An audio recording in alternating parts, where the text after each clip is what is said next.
Hey, horror fans. Welcome back to another episode of Week in Horror. This week we're covering April 26th through May 2nd. We want to thank you all so much for joining us. We hope you all are being safe out there. Thank you so much for taking the time to give us a listen. I'm JL, and with me today are Alex and Eugene. What's up? What's up, everybody? So glad to have Alex back in the house. We're so sorry that we missed you on the last episode. Yeah, dude, that sucked. Sorry. Missed you guys. It was hard. It was hard going through a Wednesday without hearing y'all's voices. Aww. Oh, it was just us. We felt so lonely. Who the fuck is that guy? We didn't have our comic relief, so there weren't as many jokes. So it was kind of like This episode's really down. They're just spewing facts at me.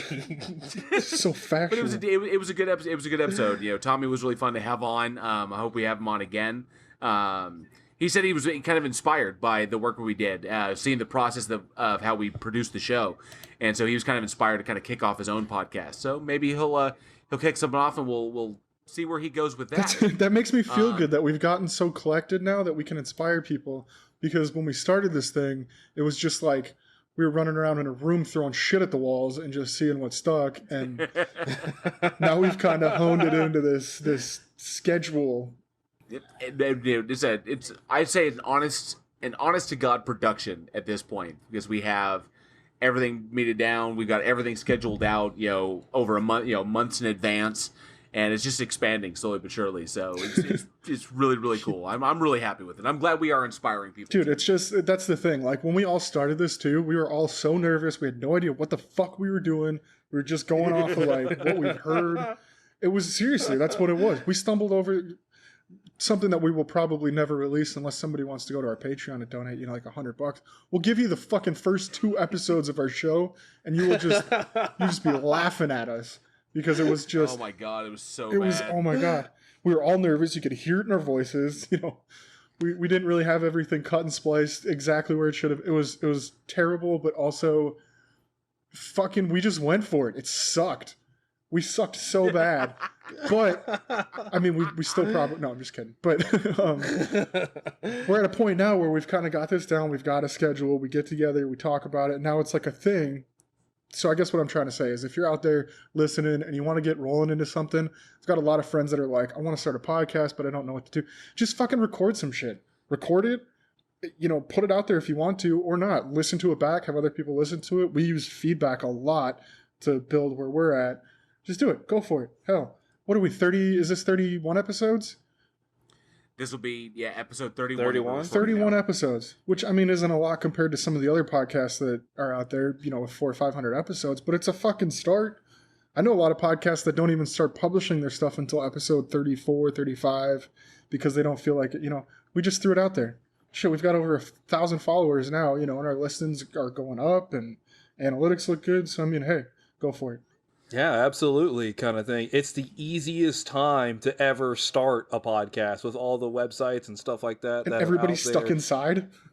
Yeah, so you might as well just, hang out with your friends and talk about some good stuff, kind of thing. And then, people will see the effort that we put into our production.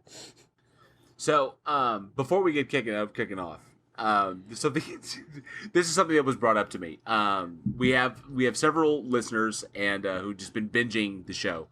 Entirely, during this whole quarantine shit, something that was brought up to me was very, very interesting. I'm kind of surprising Eugene with this. So I had a listener who's a good friend of mine. I'm not going to name names because I don't want Eugene going after him. Oh no, we only name names if you put your fucking Patreon. So this is going to be something that we're all going to work on together. So he made a joke that there should be a drinking game. Oh, you guys aren't drinking? That every single time Eugene says... Kind of thing? Kind of thing. Every time he says kind of thing, you take a shot. I already know. And he just did it again. So I'm so glad that he did. And actually, I think he did it twice. So our audience would die. That's what happened. Our audience would die. I don't know what you're talking about. I'm pushing a quarter bottle of Captain in this cup. So bringing that up, if there's a possibility now that we've brought this up, now that we've actually we've brought attention to it, one of our listeners brought attention to this, and he brought it to me personally. This is a friend of mine. So now that he's brought it to our attention, and Eugene is now aware of this, he's probably going to make a conscious effort to not do it anymore. Ooh. Or he may not give a fuck, and he may just do it as well. So I propose that actually is a drinking game. That every time Eugene says, Kind Alex, of thing. that you take a shot of whatever favorite beverage it is. So it's going to be the kind of thing happen to be drinking game. having. So The kind of thing drinking if game. you're listening, kind of thing. No, don't kill them. I had to bring it up because I was gonna wait, and I was gonna wait till Eugene said it again. And if you didn't say it, I wasn't gonna say a word. I was like, you know what, we're just gonna do this. But this is something funny that I think that the audience would probably enjoy, and we may actually get people drinking to this. Please don't drink to excess. We know you're stuck in the house, you're not going anywhere, but that just is more incentive to keep drinking. So be careful. Drink responsibly. I'm sorry, Jared. Fuck that. Just do me a favor. If you feel like maybe you've drank too much and you're going into alcohol poisoning, just like call somebody, poison control or something. Go ahead and fucking drink. Sorry, that's the alcohol talking. Just make sure when you pass out, you are face down.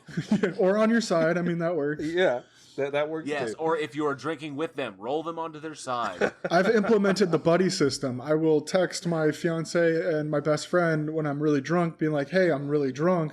And then I'll text them in the morning saying, hey, I woke up. It works. Like, yeah, it gets a point across. Like, oh, okay. It made it through the night. If they don't hear from me by, 12, 1 o'clock. No, I'm just kidding. I've been getting up really stupid early recently. But yeah, no, just like JL said, drink responsibly, but also have some fucking fun while you're in quarantine, because this is garbage. Fuck yeah.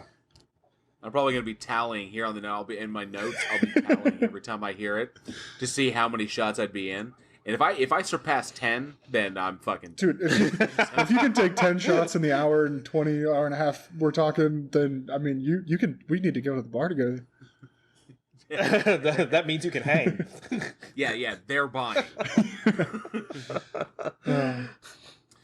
All right, but we got a big shout out this week. We do. There was somebody that reached out to us, went ahead and threw something in the can, as JL would put it. Got it in the can. The Isolation Horrors and Bloody Face Mask horror short film anthology, produced by, or I guess created by 5 filmmakers who are M.W. Daniels, Emma Dark, Nikolai Cornum, Richard Markworth, and John Whitaker. All got together and did some, I guess, viral style and quarantine type short films that will be premiering on YouTube on the 24th at 9 o'clock p.m. Check them out. Go on YouTube, look up the trailer. It looks like it's going to be awesome. These people got so bored. We've been talking about making quarantine movies this whole time. They went ahead and did it. Go ahead, check them out. Go look them up on Facebook and YouTube. And, give them some love. They put some work into this, and you can tell. Absolutely. And we know that when y'all are listening to this, that this will air post the premiere. But it will still be up on YouTube. Yes. It will still be up on YouTube, but we wanted to let people know that it did premiere on April 24th. I didn't even think of that. Yeah, I was like, wait a second. That's in 2 days. It kind of came to it. When they asked us to promote it, to give them a shout out, they weren't aware of our recording schedule. So, but this one, because this episode goes live on the 26th. But this premieres on the 24th at 9 p.m. Of course, you can find it on YouTube, but we want to make sure that you guys know about it. It's the Isolation Horrors and the Bloody Face Mask. Also, you know what? We should pop that on our on the Facebook page. We will. Yes. And then in that we'll case, we'll pop it on the Facebook page. And then while you're listening to this, if you did get a chance to check it out, shoot us an email as well and tell us what you thought about it, what you liked, what you didn't like. Yeah, just get a hold of us on weekendhorror@gmail.com and let us know what you thought. Yeah, I'm definitely really excited to check it out. It's kind of thing. I'm curious to see what they put together. Just being stuck in their homes and shooting a horror film should be really I'll be watching it during the premiere. So Shit, maybe we should jump on Discord and watch it together. That would be cool. Throw a little bonus feed in there, maybe. You know what? We could, and we could, send it to him as feedback. Sort it out. Mm-hmm. Anyways, getting ahead of ourselves. As we close out the month of April, Alex, because he was gone last week, we're letting him kick us off. What do we have first? I get to be the line leader? Yes. Yes, you do. Yay. I know it's gonna be, I know it's a fun one. So yes, I'm really excited about this one actually because I got to watch it today. But we are going to go back in time to a greater point in our lives, back to 2002 when we weren't fucking quarantined and everything was awesome on TV. On April 26th, 2002, Jason X came out. Jason X. Because, he got drugged to hell and then ended up in fucking space 455 years later. This movie starred Kane Hodder. I believe it was Kane Hodder's last role as Jason. And then you've got a whole cast of super awesome. Jeff Geddes, I can never pronounce her last name. Lexa Doig? David Cronenberg was obviously awesome in this movie, even when he got killed. And then one of my favorites in this movie, Peter Mensah, is Sergeant Brodsky. I feel like I was leaving out a big one too. Oh, Peter Mensah is sweet. No, dude, that Tony Todd looking motherfucker. Oh, he was badass as fucking Spartacus. Hell yeah, dude. Oh fuck yeah, I forgot about that. He was Doctore. No, he's Oh yeah, I forgot about that. Oh, he's so good in that show. He was so hardcore. Dude looks like he's carved out of fucking onyx. Dude, no, he really is. He's super awesome. But yeah, so like I said, Jason X takes place after technically Freddy drug him to hell in 9. Jason goes to hell. This follows Jason 455 years into the future, where he was on a ship, gets cryogenically frozen, and then a group of stupid teenagers, because that's how this movie works, ends up grabbing him, bringing him to their little spaceship to study him. He thaws out along with, I can't even remember her name from the beginning of the movie, but thaws out and then obviously just... So, hold on, back up. I was trying to put this into words. When I watched it again, it fucking clicked. It clicked in my head that orgasms are Jason's alarm clock. Because it waits up until there's like a super vanilla sex scene in the movie, and then Jason unthaws, wakes up, and then just fucking brutally murders everybody. People fucking? Not on my watch. Eureka! What? Yeah, no. So yeah, Jason becomes teenage premarital sex. Premarital sex. Where's this shit? I smell it. when he's in the VR simulation, we love drinking beer and smoking pot and we love premarital sex. And then he fucking recreates the sleeping bag scene. That's your fucking territory. Boom, boom, boom. But double time. Have you ever beat a motherfucker with another motherfucker? It was fucking funny. It was hysterical, man, because you could hear the girls inside the bag like. That shit was fucking great. Like. Now, when we were talking about doing this movie, I had voiced my dislike for the movie, but then I went back and rewatched it, and I was like, never mind. I actually really like this movie watching it like now versus when it came out, because I think my issue with it was there were so many loopholes. Like he got his fucking head blown off, and then the nanotechnology, and then all of a sudden he's okay again, and then I remembered the final sequence where Brodsky, the badass, fucking turns into a shooting star and blasts him into the earth, which I thought was amazing. When he rides that motherfucker in on re-entry.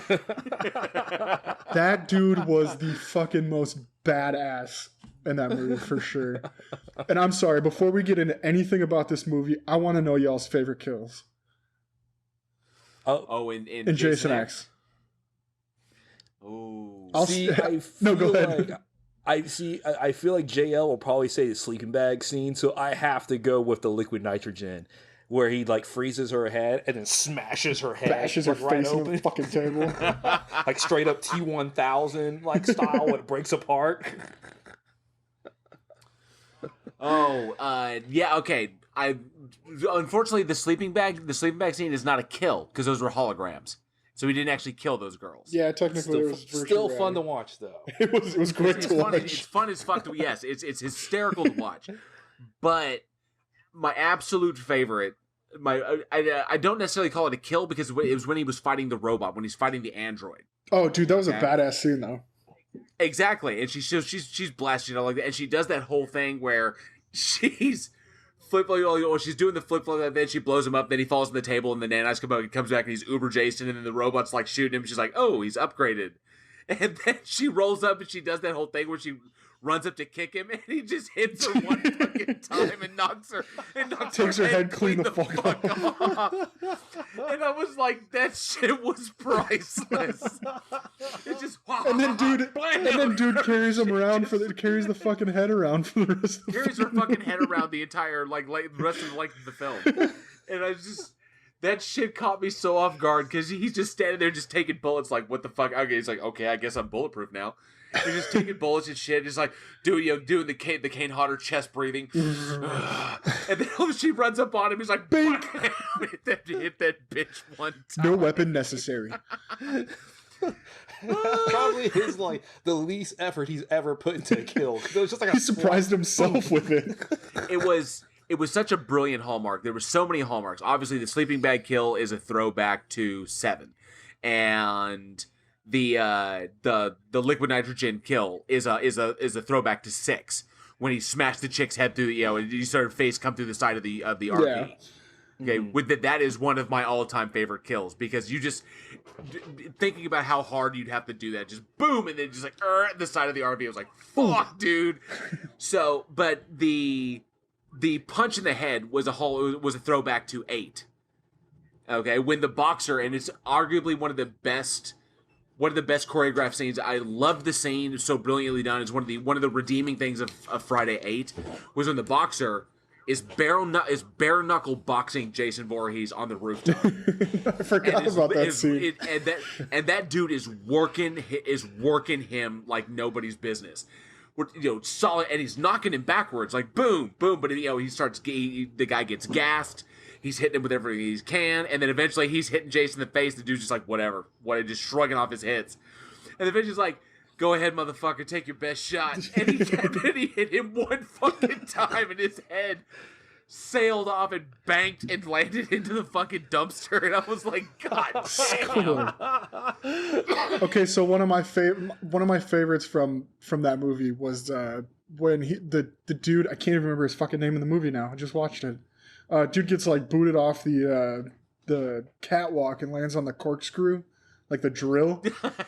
I started fucking laughing so hard because he hits that screw and then slowly starts spinning down it. I was fucking laughing so hard. And then they even say it too. He's screwed. He's screwed. He's screwed. And then another. Okay, so on top of that, when the hole gets punched in the side of the deal and the chick is about to get sucked through, and she goes, "This totally sucks." I'm like, I don't know why I didn't like this movie when I was fucking 12. Because I think that's when it came out when I was fucking 12. That's probably why. I think I watched it when I was like 13 or 14 years old. It was a brilliant palate cleanser after 9. After Jason Goes to Hell. Yeah, because that was rough. And the weird, silly mythology bullshit. Trying to go back to it, that was basically a really shitty film trying to masquerade as a Friday the 13th film. And I've even heard Kane Hodder say that was the worst one he worked on. It was just chaotic behind the scenes. It was chaotic in front of the scenes. The costume was the worst it's ever been. Like 7 and 8 and 10 and Jason X, everything was streamlined. It was good. 9 was just out of control. 9 was terrible. And you could just tell from the final product that it was just nuts. And nobody wanted to be there. Nobody believed in the script. And the whole fucking weird mythology shit and stuff like that was just unnecessary. So we needed a self-referential, we don't take ourselves too seriously, let's poke fun at the series, palate cleanser in Jason X. And of course, what better way to do a palate cleanse than to do the inevitable in space episode, the in space entry. Because eventually all horror films Dude, they seriously do. Pinhead in space, Leprechaun in space. I was gonna say that. Critters in space. Although technically they're aliens supposed to be in space, but it all took place on Earth. But then the fourth one was in space, and then Jason in space. The only person that was what Freddy hasn't gone to space, and Michael Myers hasn't gone to space. Yeah, so those two haven't, and there was something about the 90s. You know, even though this came out in 2002, there was something about the 90s and late 80s, early 90s where it was space was the next big thing. Like, it was, you're right, with like the Leprechaun and Critters and all this. We're going to go into space, into space, into space. The problem is that all those movies, most of them turned out really bad. Like, really bad. And it gets to the point where having the in space in your title, especially on a franchise, is like a franchise killer now. If you just tack in space on it, yeah. Yeah, it wasn't like let's go like they're going sci-fi or futuristic or anything like that, because a lot of time the effects are terrible. Leprechaun in space, the effects are terrible. Like first year college animation student bad. Do you think that like we backed away from that now because we're so fucking technologically advanced? Like, it'd be hard to. Yeah. Like I think we've backed away from it because all those movies bombed and it almost became Killer Clowns from Outer Space. Okay, don't shit on Killer Clowns. Dude, from I Outer love Space. that movie. I'm not shitting on it. That movie's funny. But it almost became it became to the point where first they thought it was kitschy. And now we're going to take the horror thing and we're going to go into space. But I think it very quickly became the kind of self-referential, death knell, that they know the series is not, they can't go back to straight horror. Okay? And few franchises are as inventive as, say, the Child's Play franchise, which successfully went campy and silly back to straight horror. They actually successfully navigated that. That writing in there was able to kick that off. But usually the in-space thing is just the death knell of the franchise. That's the franchise writers basically saying, you know what, we can't really go anywhere else. We can't really rehash any old ideas. We're out of new shit, so we may as well just throw them on a spaceship and do space stuff and have like 0G kills and, weird futuristic bullshit. Yeah, it's like they're out of ideas. And, I don't know if some of them are trying to copy maybe the Alien, feel to it. Because, obviously that movie takes place in space and that movie's, like, fantastic. But the thing with Alien is, that's a whole atmosphere. It starts off, the franchise starts there. When you have these regular franchises that starts off, on Earth or at Crystal Lake, and then all of a sudden they're in space, and it's a weird left turn, and it's the franchise giving up. We got nowhere else to go. Pretty much, yeah. I think it's where it eventually turned into people began to recognize, especially audiences, began to recognize it as the kind of death knell. And that's why, Jason X was the last, linear Jason film that we had. And then we got the reboot from, Michael Bay, which was sympathetic Jason could suck my dick. But wait, what? What reboot? The Friday the 13th reboot from Michael Bay. Yeah. 2009. Yeah. That must have been a fucking rough time in my life because I've never seen it. That was the one that Derek Mears played. Oh, was that right before Freddy vs. Jason though?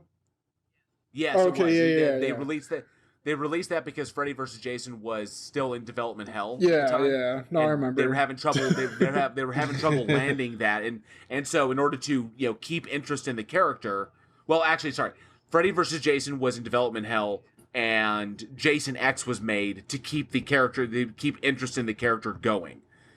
And then there was chaos, obviously, Freddy versus Jason. And then after Freddy versus Jason while it made money, it typically did what horror movies do. It spiked and then it dropped off. But the biggest backlash was because Kane Hodder was not in that. Because for years they've been building up the Robert Englund versus Kane Hodder fight. That whole kind of thing. And unfortunately, it didn't happen. So there was a bit of a drop off there, and then all of a sudden Michael Bay decided to reboot it, and Michael Bay's company, Michael Bay rebooted it. He produced the reboot because of the success of the Texas Chainsaw Massacre reboot. Yeah, which was fucking amazing, Well, and then, which was amazing, Yeah. which actually was quite good, and I really enjoyed it. I saw that in theaters. I thought that was just badass fucking filmmaking. I thought it was just a really solid take on it, and because of the success of that, and that launched a whole new TCM franchise. But they tried to do it again with Friday the 13th, and they tried to make some changes to it. And the changes on that were they tried to make Jason more sympathetic in nature, and that just doesn't work that way. It looks like And they're then- going to be dipping into a new Friday the 13th. There's like a lot of talk over the internet that that's going to be a thing. It's ever since they got the right situation sorted out, I'm so glad that they did. Wait, you said And 2009? Didn't Freddy vs. Jason come out in 2003?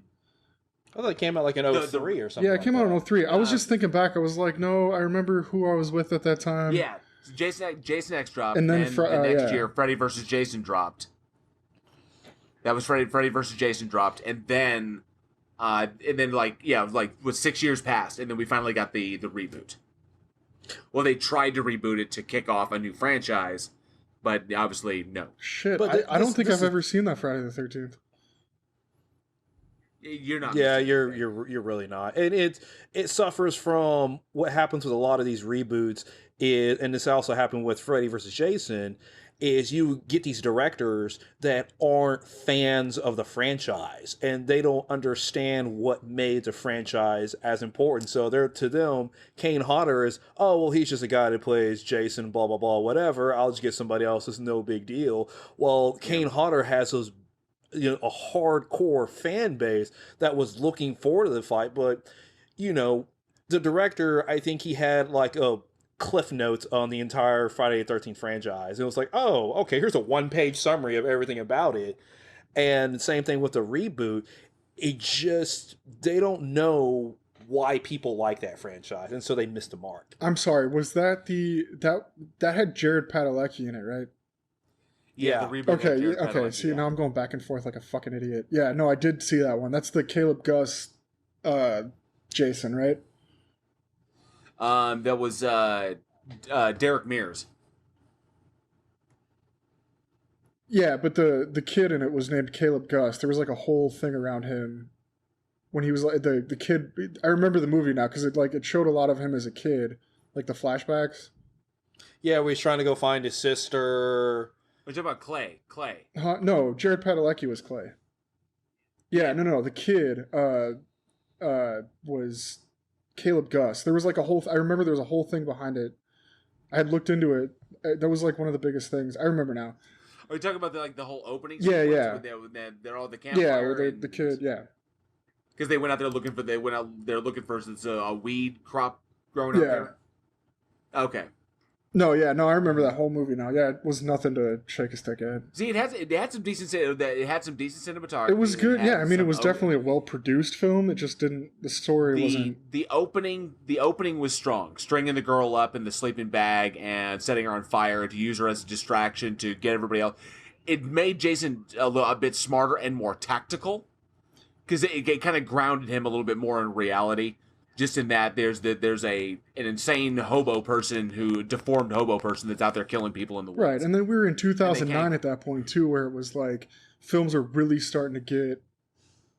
Gritty reality. Yeah, and it was like Yeah. they were well produced and they made you think. It's when stuff started really kind of like, okay, that's I guess kind of when like mainstream movies started kind of forming into like one.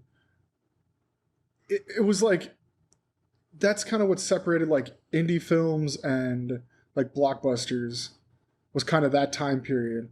Because there was like a group of people that went off and they're like, okay, we're going to use as much money as we can to produce this very well shot, perfect picture. And then you got a group of people like, no, we should stick towards the story and, dive more into like key points of the story.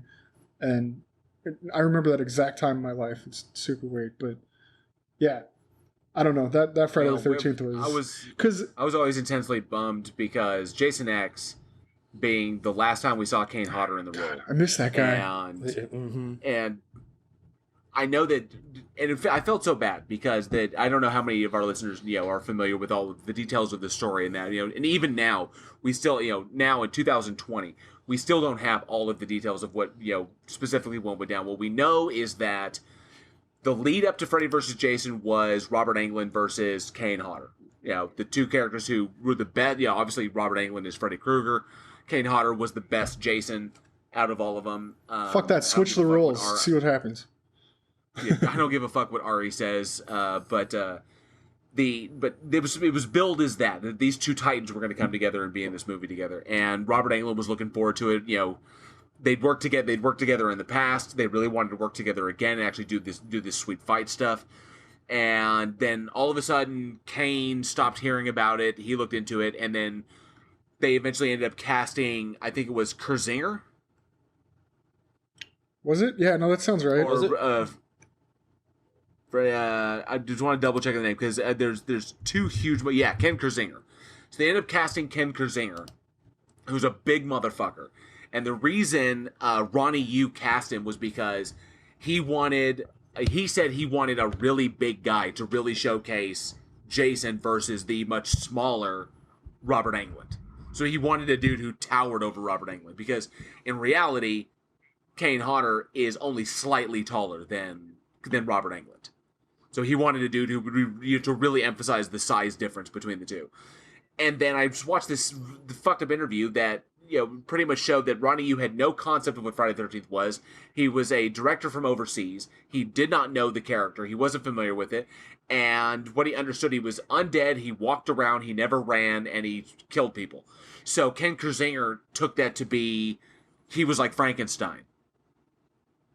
Which is why we got the Frankenstein-like Jason that we got in Freddy vs. Jason, where he's just kind of stalking around, and it was just, whatever. So, and it didn't have the emotive qualities that Kane brought to the role. Yeah, no, it didn't. And then, of course, it didn't play out the same. And then, then when people, with the social media backlash, people were pissed off, fans were pissed off, and then Kane blamed Ronnie. Ronnie blamed New Line, and then New Line blamed Ronnie as to who was going, and nobody was willing to take the blame that Kane was left out of the movie. But I think the excuse given was that Ronnie wanted a really, really big dude who was bigger than Robert Englund, and that he thought Kane was too puffy. Fuck you. Which is bullshit, because Kane I've met Kane Hodder. He is a big, muscular motherfucker. And not to mention, this was 1 year after he did Jason X. And he was a motherfucking hoss in Jason X. Mm-hmm. You have to understand the franchise you are working in. Any aspiring filmmaker. Why don't you at least watch the previous ones? Damn, bro, you okay? I'm passionate about it. This is why we keep getting bad remakes. Is because it breaks my fucking heart, because I wanted that. I wanted that so fucking bad to watch that happen. And when I found out that Kane Hodder was not going to be in it, I went into that movie automatically thinking this is going to be bullshit. And while Freddy vs. Jason had its moments, and I really did enjoy seeing, when Freddy gets pulled into the real world and all of a sudden he looks over and fucking Jason is there and he's like, what the fuck? And you knew it was like, okay, this is cool. This is going to be a good fight. And then Jason grabs him and runs him down the fucking, windows of the cabin. That shit was great. That was about it, though. It had good moments. It really did. And then we had some classic Robert Englund shit. Just, good stuff like that. But it wasn't Kane Hodder. And Kane Hodder would have brought that power to he would have brought Jason's voice, and that would have been because could you imagine seeing the Jason in part 8 in Manhattan going after Freddy Krueger? I can see that. That would have been a great time to do it. Or if you want to go really have the Jason from part 7 from New Blood going after Freddy Krueger, that's some badass looking shit. Instead, we got this, lycra wearing, stuntman doing Frankenstein moves in a Jason outfit. That was actually not even a really good Jason outfit. I remember it was a particular scene took me completely out where there's a scene where Freddy is up on the construction site and he's looking down doing a Scarface impersonation to Jason, and Jason looks up at him and he's basically looking up and the camera is above him looking down into his face, and I could see that he was not wearing makeup on underneath the mask, or it was minimal. And I was like, what the fuck? Wait a second. Details. So yeah, I was like, that it's just shoddily done. It was a one-off for this guy, and it just made me sad. So and unfortunately, Jason X winds up being, at least it was a fun, entertaining last turn as Jason for Kane Hodder. I enjoyed seeing him, and then of course Kane has gone on to do the Hatchet series and a number of other big things. He's still running strong. So yeah, but. As you, and probably some of our audience would like to believe or would hope for or pray or whatever the fuck you do, love to see Kane Hodder again as Jason. So that's going to bring me to the audience question. Let us know. Do you think Hodder should come back as Jason? I think they should do a fucking remake. They need to bring Kane Hodder back. And fucking do it right, because I'm sitting here while you're talking, I'm going through that 2009 remake, and I'm like, they can do better. And now that it's this far ahead, you've got people like us who were there for a lot of it. Jared, you're probably there for all of it, but majority. The first one came out the year I was born, so you were there for all of it. But seriously, let us know. Like, do you think Kane Hodder we should petition? Kane Hodder should play Jason again. They need to come back. What's his face that worked on the Texas Chainsaw remake, and also I guess he also did the Marcus Nispel. Nispel, that's his name. Texas Chainsaw, yeah, and he directed that like a champ. That was so expertly absolutely done. I think they need to bring him back. That's on me. See, I know you're a Kane Hodder fan, Jo, but I'm also like a huge Kane Hodder fan. And even like the Hatchet series and stuff, that was so cool. I only watched it because of him. And it was great. He's so good. He needs to come back. He needs to be Jason at least one more time. Fucking Halloween just did all these remakes. Like, why can't Friday the 13th come back? I was thinking the same thing too. It's like, you got Blumhouse killing it with the Halloween movie. Like, maybe put effort, get the rights to Friday the 13th, get Hodder to come back. I love Blumhouse, don't get me wrong, but I think somebody else should do Friday the 13th. And it's hard to say. For me, it's a pipe dream. Getting Kane Hodder back as Jason Voorhees, nothing would just make me happy. I would cry get to see him on screen one more time as my favorite slasher. But unfortunately, I have to, and I'm the oldest one here, so I got to admit, we are getting old. And unfortunately, people my age who grew up with this, we're getting to the point, Robert Englund has retired from the character. He's still working, but he will not be Freddy again. So Robert Englund has retired from Freddy Krueger. That's okay. We don't need another nightmare. Bruce Campbell has retired from Ash. There are the people who made these, Doug Bradley has long since retired from Pinhead. Angus Scrimm sadly passed away. So the icons that we grew up with we're coming to the end, and new people have to pick up the mantle. I suppose. So could there be another Jason? There definitely could be another actor who plays Jason with the performance that Derek Mears gave Swamp Thing. Let's get in the the limited Swamp Thing there. series. With the performance that he gave, I believe that Derek Mears could do it again. I believe that he has become a better actor in portraying roles like that. If he brought the kind of just the emotive capabilities that he brought to Swamp Thing and bring that to Jason, and then as long as the production company stayed true to the formula, we could have a really fucking amazing Friday the 13th movie. We really could. Will it happen? I'm not holding my breath. Yeah, it's already been more than 10 years since the last one. Yeah.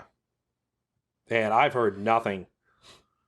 And it's the whole thing. They just got done with the whole court case, deciding all the rights. The rights reverted back to the original writer. So the guy who wrote Friday the 13th, the original Friday the 13th, the guy who wrote that now has the rights to Friday the 13th and the rights to young Jason. But Jason Voorhees, as the adult, is another character entirely. So there's adult Jason and there's young Jason. Because the original writer created young Jason, he holds the rights to that. He holds the rights to young Jason, Pamela Voorhees, Camp Crystal Lake, and Friday the 13th. Adult Jason is the creation of somebody else. They hold the rights to that.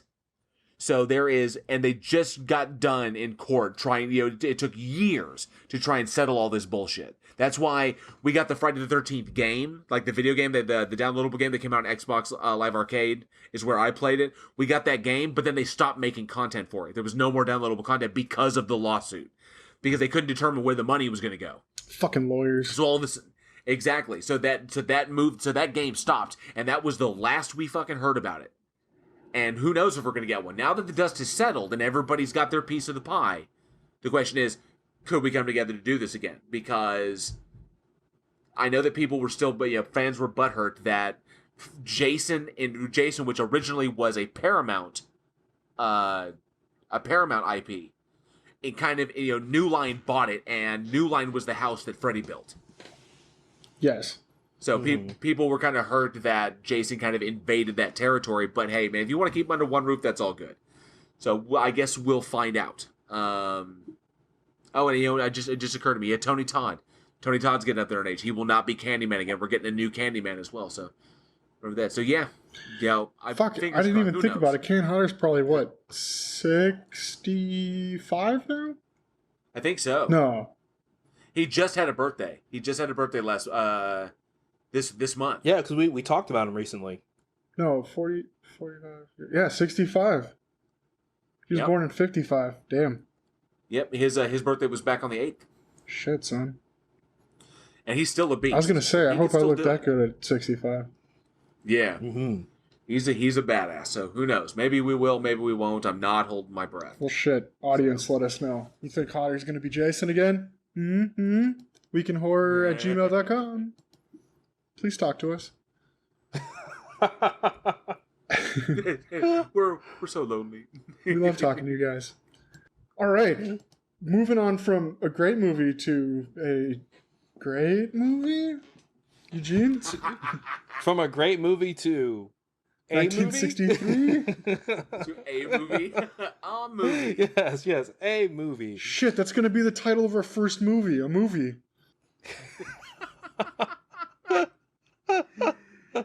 Weekend Horrors. A movie. Weekend Horror, a movie. We race to do a podcast while killer's after us. It'll be like Spice World, the movie, except for a podcast. Shit, stop, because I'm gonna dive right into this, dude. Don't even. What's your favorite horror movie? Showgirls. Absolutely terrifying. The Scream Killer just hangs up on you. Never mind. No, you're safe. You're fine. So this is not what's up. So we have April 27th, 1963, right, based off of a book, right, sci-fi horror book, called Day of the Triffids. And it is directed by Steve Selke and starring Howard Keel, Nicole Mari, and Jeanette Scott. And basically what it is you have a meteor goes and enters the Earth's atmosphere and it blinds most of the people, right? And you have a group of survivors that gather in England and it follows this military officer and they mount resistance and try to find a way to stop these plants that came from outer space that are eating people. So it's a good old plant horror movie. I fucking hate it when that happens. You know, a little side note, Alex. You notice all the little pauses with Eugene now? I wasn't gonna say anything. Fuck you. Why did you say anything? I'm so self-conscious now. I was gonna let it ride, dude. He's God, I was just thinking it in my head. I was like fucking holding my drink in my hand, and I was gonna be like, drink, but then he never did it.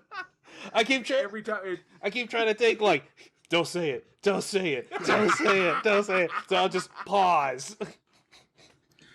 I'm sorry. I was sitting there listening to talk. I was like, wow, he's doing really good here. Wait a minute. I'm hearing these pauses that I don't normally hear. It. Like, oh my God, he's stopping himself from saying it. He is. You were supposed to let it ride through the episode. Now he's super self-conscious about it. I gotta type up what I'm gonna say first, and so I can read it off. Be like, hang on, everybody. This movie is about. Oh shit, he's got the fucking teleprompter going on. But I gotta chicken block Howry.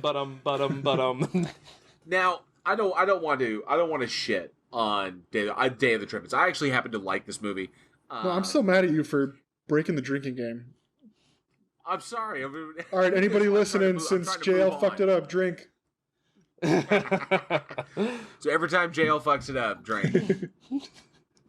So I actually dig this movie. It's more of a guilty pleasure for me. I like the plants. The plant design always kind of intrigued me. You want to do like plant, like a plant horror movie, and you don't want to turn into like Fucking Happening or some shit, or Attack of the Killer Tomatoes. So I loved the idea of the very alien design of them. It was almost reminiscent of kind of like the original Who Goes There, in that, because in that original story, the monster was very much a very kind of like plant based organism that had freaky eyes and weird tendrils and shit. And I liked it because there was it wasn't just like a big plant like we see on Earth. It didn't just take like a plants we see around and just make them big and make them walk around on their roots. There was a legitimate freakiness to it. It definitely it had an alien feel. And for 1963, that's a very difficult thing to pull off. And I enjoyed the work they did, and it seemed like everybody involved really liked the project. There were some decided differences from the book, because the book written by John Wyndham came out in 1951. It came out over a decade before the movie did. And there were some major differences, but that's to be expected, because whenever you're adapting a movie from a book, you're going to have to drop things, you're going to have to change things. There were some characters that were left out of the book, and the book was a bit more concise, it was a bit more, I would say that the tension and the thriller aspect of the thrilling aspect was a bit better as far as the science fiction. There was more science fiction. Killing the plants was not just about salt water. It wasn't like Signs, because obviously we know where M. Night Shyamalan stole that from. Swing away, Jack. And because I'm sorry, because that's why I love this movie, because I was watching Signs, and the minute they did, it's the water. Well, he just stole it from Day of the Triffids. Water. Like, whatever, dude. So, salt water, sorry. So, the book, I thought, was a little bit better. It was more of a sci-fi book instead of a thriller. But, making the movie, they turned it much more into a thriller, and an effective thriller at that. But that's what happens when you're adapting books to movies. You're going to change some things, lose some stuff. It's not like we could get, technically Peter Jackson did shoot a 3.5 fucking hour movie with Lord of the Rings. We're not going to go into the Lord of the Rings. I was going to bring up The Mist again, but I didn't. I mean, technically you can do that, but typically you get some, like, a big difference, like Cujo. Okay, in Cujo, the book, the little boy dies. Spoiler alert. But in the movie, now imagine showing that in a movie. You go through all this rabid dog, all the chaos. Mom's losing her mind, kids, freaking having seizures and shit. And then she finally kills the dog. She gets the kid inside, and then the kid dies anyway. People, oh my God, people would just shoot themselves in the face. Like I almost did in The Mist. Oh man, I was hoping you were going to come full circle to that. Yes. I will always come full circle with a Stephen King reference. But in the movie, obviously, the little kid lived. And that's a bit more, obviously, it's more heartwarming. People enjoy it. Oh, good, thank God, the kid survived. So, in that respect, you always get some changes. There's a lot of different examples of it. And sometimes it's good, sometimes it's bad. Phantoms being a really bad one. Because the book was decent. Although Affleck like a motherfucker. He was the bomb in Phantom. He's always the bomb. Well, because at the same time, you have this difference of mediums where any kind of action that happens in a book costs the same. It costs whatever it costs to print, ink on a paper. I said it, and I caught it. I said it. But Drink. Take a shot. But when it comes with movies, depending on what happens, there's an inherent cost that comes behind that. Sorry. I can't even speak anymore. I don't even have a point anymore. I don't have a point. I can't talk. Episode 31, the episode we fucking broke Eugene. That's going in the description. And this episode, we break Eugene. I don't have a point anymore. I'm done.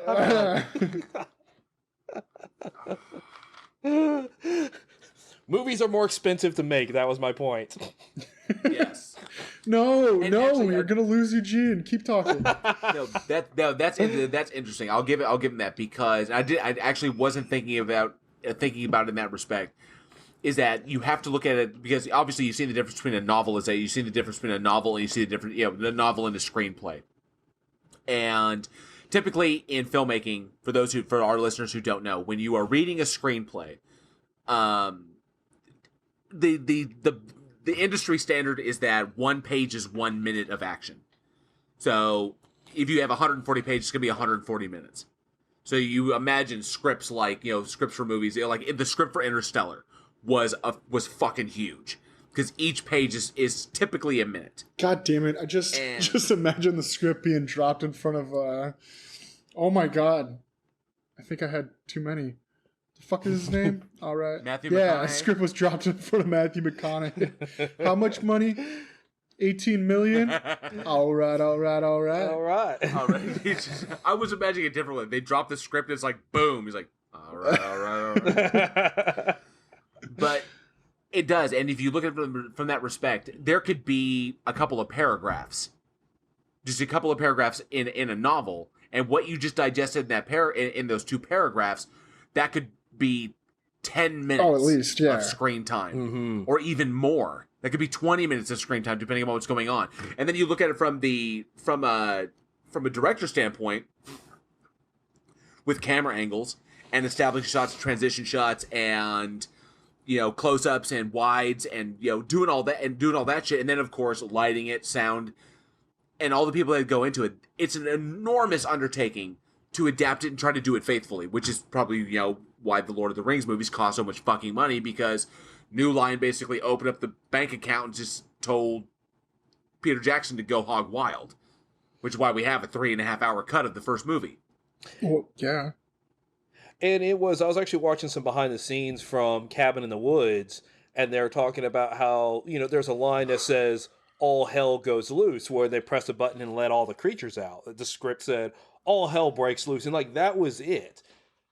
That was a $10 million line, because that's what it costs to film the entire point of all the creatures coming out and killing everybody and all that other kind of stuff. Okay, I'm sorry, but that was worth $10 million fucking dollars. Oh yeah, it was worth it. It was worth it. But in terms of translating a line, like say a line in a book to film, all hell breaks loose. That's quick, easy. You type it, you move on. But it cost $10 million, and they spent like a month and a half filming that. God, I was just really going to foreshadow the next movie we're going to talk about because of that, but a little bit of trivia there. For anybody who's seen Cabin in the Woods and likes it, produced by Joss Whedon, directed by Mark Goddard, who's a longtime collaborator with Joss Whedon. Joss Whedon created and directed Buffy the Vampire Slayer, and he usually did the season openers, the season premieres, and the season finales. In the season finale of season 3. Buffy the Vampire Slayer, when Buffy was taking, season 4. Season finale of season 4. Buffy was taking on the big robot monster Adam. Yes. Mm-hmm. There is the final sequence of that season was they're down there in a laboratory. It's a government laboratory filled with the monsters that they've captured around the Hellmouth. So they got vampires down there, they got demons down there, they got all kinds of just very shit all locked up. They did the exact same thing at the end of season 4 of Buffy the Vampire Slayer, when they crack the they open up all the pens, and all the demons and monsters and shit come loose and start ripping everybody apart. So this was Joss Whedon getting to shoot his big budget version of what he did in Buffy at the end of Buffy season 4. So he's had that fucking idea in his head for so long. Yep. That's why when she saw that deal and it was like Purge, like hit the button, she was like, let's get this party started. And I was like, holy shit, he's doing it again. Only this time we have millions of dollars to do it. It's worth it. Worth it to see a unicorn stab a guy to death. That was like, okay, so all of it was super fucking cool, and like that right there like made the whole thing. It was like, oh my god, oh wait a second, this is a horror movie, and then fucking gores the dude. It was amazing. I just showed that movie to my wife for the first time a couple weeks ago, and she is very picky about, like, she loves really crappy horror movies, but like she's very picky about like mainstream movie. What do you call those? I call them mainstream movies. Is there like a word for like big budget movies? Typically mainstream being that films that are marketed towards bigger audiences. Yeah, not indie films. She loves crappy indie films. Well, typically mainstream, I take it to mean formulaic. Okay, because there is a formula to making movies. Fair. And that formula works for the mainstream. So if you see a movie that you could tell it's an Act 1, Act 2, Act 3, right, denouement, and stuff like this, then that's a mainstream film. And then it's when you get into non-mainstream films or indie films or even low-budget films, that's when you get stuff like where they twist it around. Like, I would say Memento was not a mainstream film. That was an indie. It's a great film, though. It's a magnificent film, but it's a magnificent film. It is a magnificent film, but Interstellar, that's a mainstream film. Okay, yeah. So that's what I mean by that then. So like Cabin in the Woods being like a mainstream film, she's really picky about those. Like A Quiet Place, I loved that movie. She picked that fucker apart. And I was like, okay, there's a second one coming out. And she's like, yeah, but why? And I was like, oh, fuck. Okay. But yeah, so anyways, long story short, I showed her that one, and the whole time she was like, staring at the fucking screen and like, ooh, and it was great. I loved watching her watch that movie. But yeah, we could definitely see why the translation from book to movie can leave much to be desired, or it can be a good move. And I think in this one, Day of the Triffids, a nice, I would say a cult classic. This is kind of like something you see at the drive-in. This is a good drive-in movie. Something Joe Bob Briggs would watch. Man, we're busting into a whole bunch of foreshadowing. I know it was on MST3K. I think MST3K did a watch on it. Did you see the Joe Bob Briggs? The Last Drive-In is coming out. I did see that. Oh my god! Yeah, he's doing the Last Drive-In where he just like he's gonna sit down on. I think it's Amazon Prime. He's gonna sit down and they're gonna watch like old Hammer horror and like grindhouse type films and stuff, like drive-in movie type shit, and like discuss it and drink beer and play games and shit. It's gonna be good. Man, that sounds pretty badass. We used to go to the drive-in back when I was a kid, back in California. I saw Gremlins in the at the drive-in. Jesus, back in California, bro. But you in Texas now, bro. I also want to talk a bit about 1963. The plants in this. The plants, like, I mean, it was such an early concept of like plant horror, which, I mean, coming up after that, like Little Shops of Horrors even. You mentioned The Happening, which we're not even going to fucking talk about in this episode. I'm sorry, guys. And I think that Little Shop of Horror, that was the one with Jack Nicholson. Yeah. Came out. What was that? What are you looking for the year on it? That was 1986. No, 86 was the one directed by Frank Oz. Oh yeah, no, that was the Oz. You're right. I'm talking about the one that had Jack Nicholson in it. It was really, really early. It was obviously early in his career. God, that dude's like a fucking immortal. Oh god damn it! I didn't know there was another one. I only remember the 86 version. Yes. Let's see. The film gained a cult following through word of mouth, was distributed as the B movie in a double feature with Black Sunday. The film's popularity increased with local television broadcasts and the presence of a young Jack Nicholson. It's from like the 1960 one, directed by Roger Corman.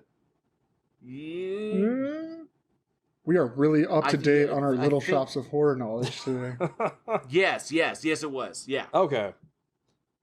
you get in the Little Shop of Horrors. You get into that stuff though, and I guess there was more earlier ones than I realized. I suppose Day of the Triffids being one of the earliest that I could find. But even up to like 2019, there was a movie. It was called Little Joe, and if you got some time, watch it. You definitely do because we're in fucking quarantine. So go check that one out. It's actually pretty good. There's also the Ruin. There's also the Ruins. Hey, I was getting there. Back off. That was. I'm sorry. It popped in my head. That was an effective little. No, that was definitely one of my all-time. So it was a plant horror. It was the plants. The plants were doing it.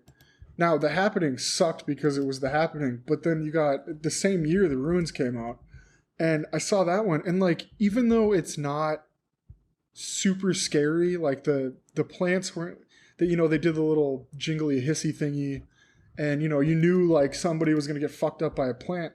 But when it came down to it, like, it was like the unknown. Like, what plants do we're surrounded by fucking plants all the time. And that's what makes it scary, is like, okay, cool. But then like, oh, the grass is going to kill you. Just like this freaking quarantine where it's like, if you touch your face, if you breathe in the wrong way, you need to be aware of what's going on around you. And then you realize like it is all around you at all times. Plants are everywhere. You got some in your house. You got some right outside your front door. And they're not, I guess they're not sentient as we know it, but like they're still living organisms and they can evolve, they can adapt.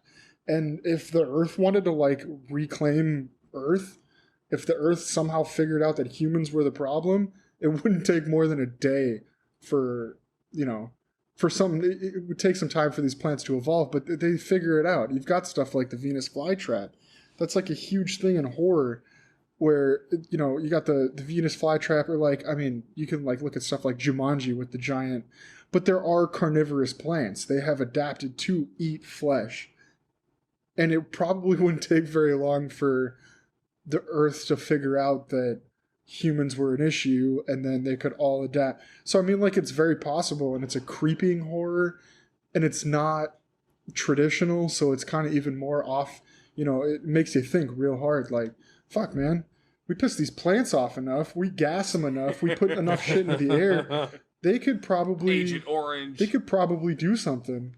That's like, there's a statistic that spiders could eat all humans in like a matter of years if they decided to. Plants could just decide that they didn't want us around. They could recognize that we were the issue, adapt, evolve, and then just fucking wipe us out. So like, yeah, it is kind of a I guess like a niche horror, or like an off the beat horror genre, but it's definitely a fucking possibility, and it makes you think. That's why I think The Ruins was cool, because they were like going through, they couldn't figure it out, and then it was like, it wasn't the most obvious suspect, it was like the least obvious thing. It's the fucking plants, holy shit. So I don't know, I enjoy everything that has to do with like, I mean, you could even do like Swamp Thing, but that's way off, but Attack of the Killer Tomatoes, you could do that. I love those movies. Not The Happening, fuck that movie, but everything else, I think this is probably one of my favorite horror genres, would be plant horror, and they don't do enough of it. They really don't. And one of my favorite shorts is Treevenge, where you have the Christmas trees. Yeah, you talked about that early in the podcast, and I watched it.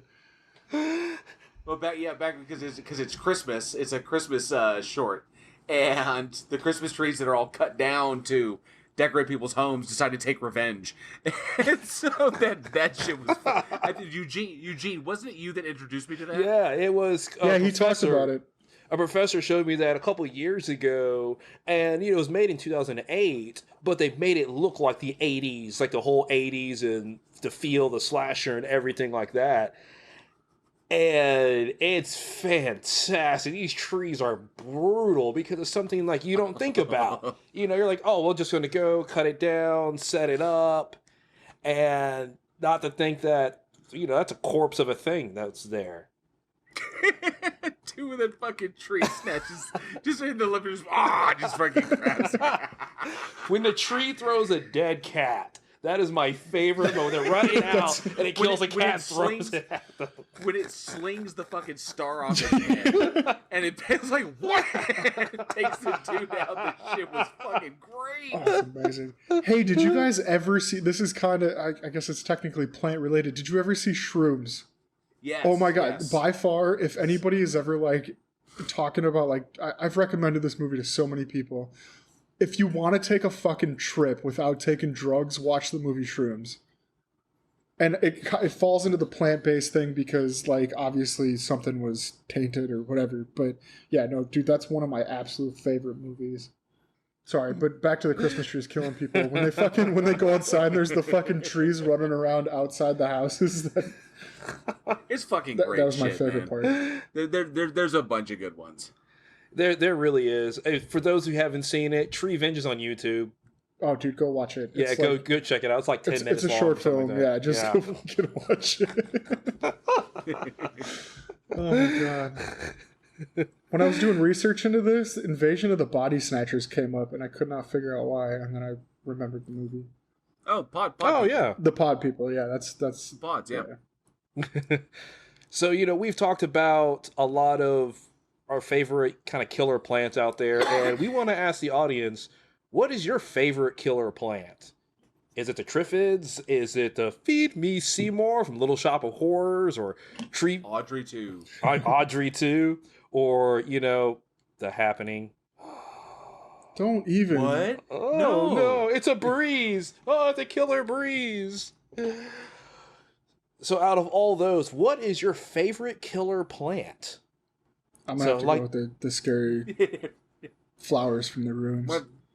The ruins. Yeah, the ruins. The fact when they started mimicking people's voices, that was like, yeah, no, that was fucked. everybody's fucked.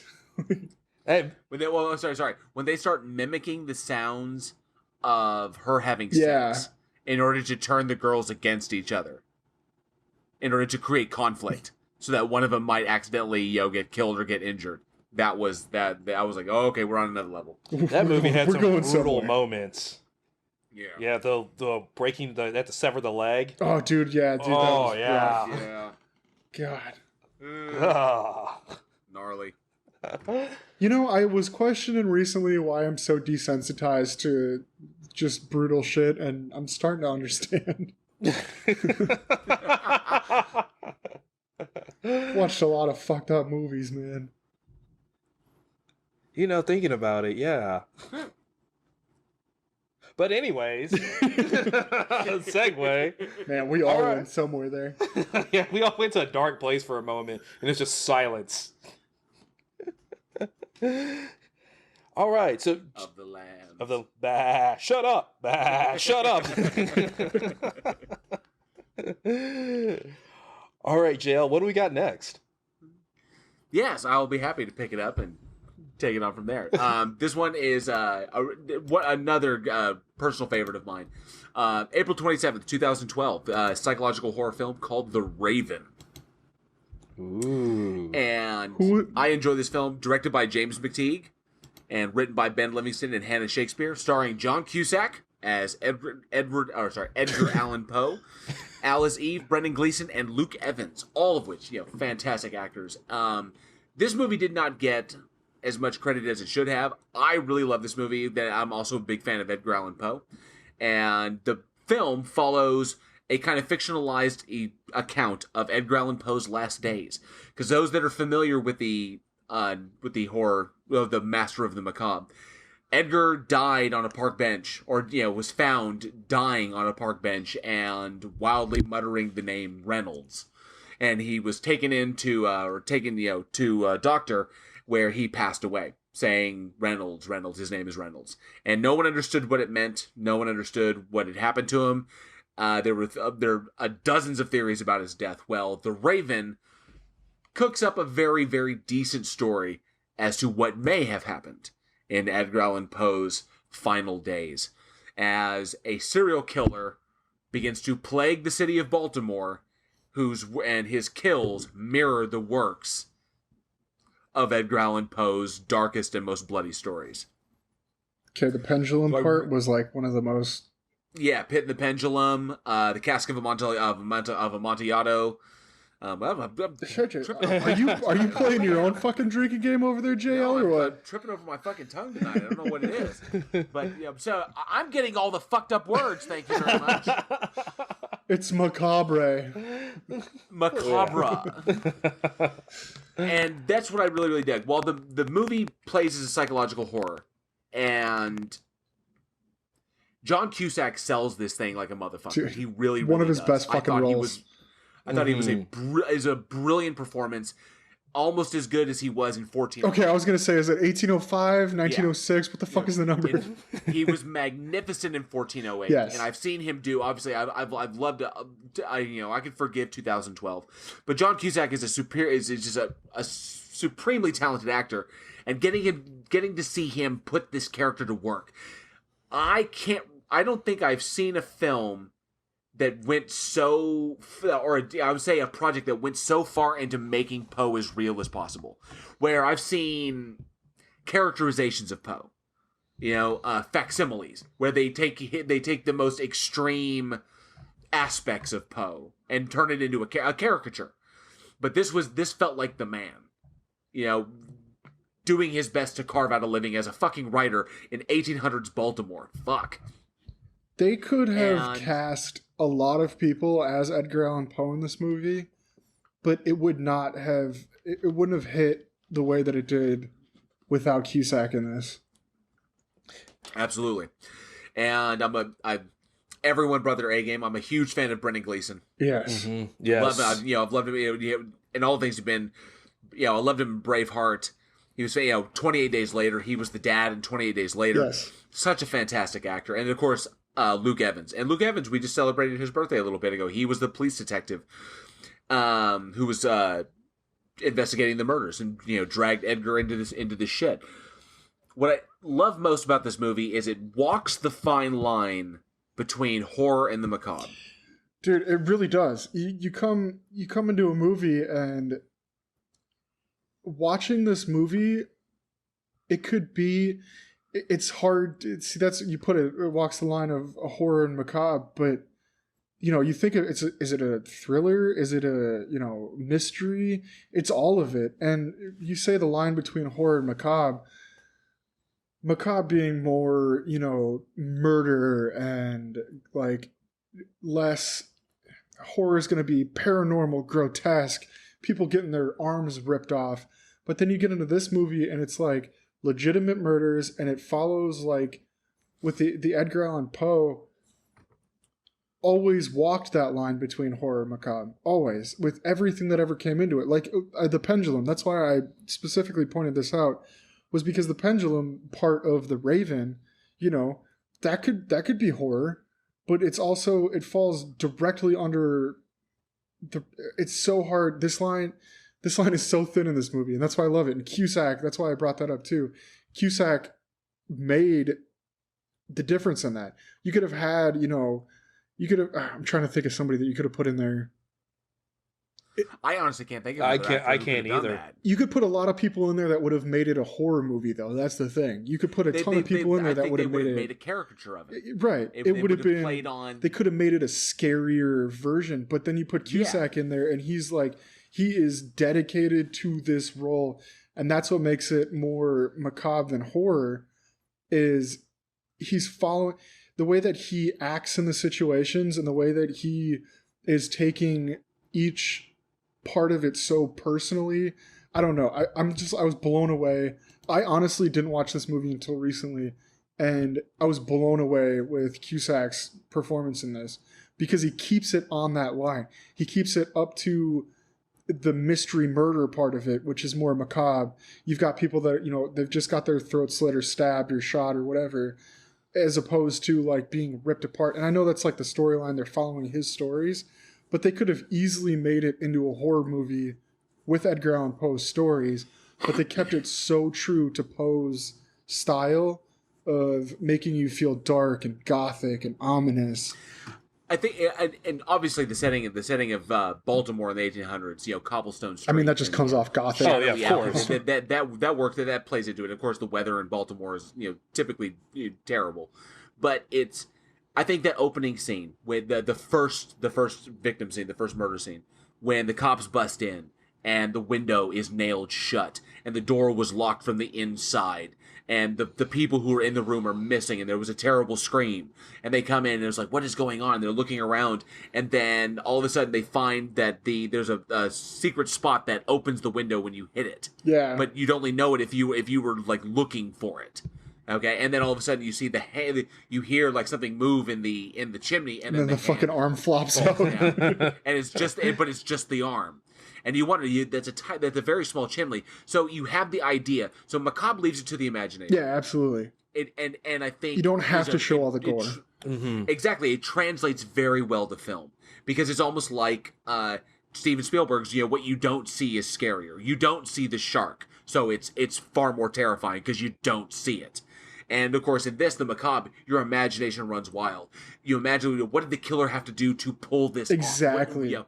It comes down to, like, how hard did the killer work to know the person that he's fucking with? Exactly. And so, like, the pendulum scene you keep mentioning, the pendulum comes down, and it's swinging back and forth, and it's getting lower and lower, and you know this is going to fucking suck, because the first hit's not going to kill him. Most likely, the fourth hit is not going to kill him. And we know the story, too, because we've read the, right. And then when they reveal the body, the focus is not on him being cut in half.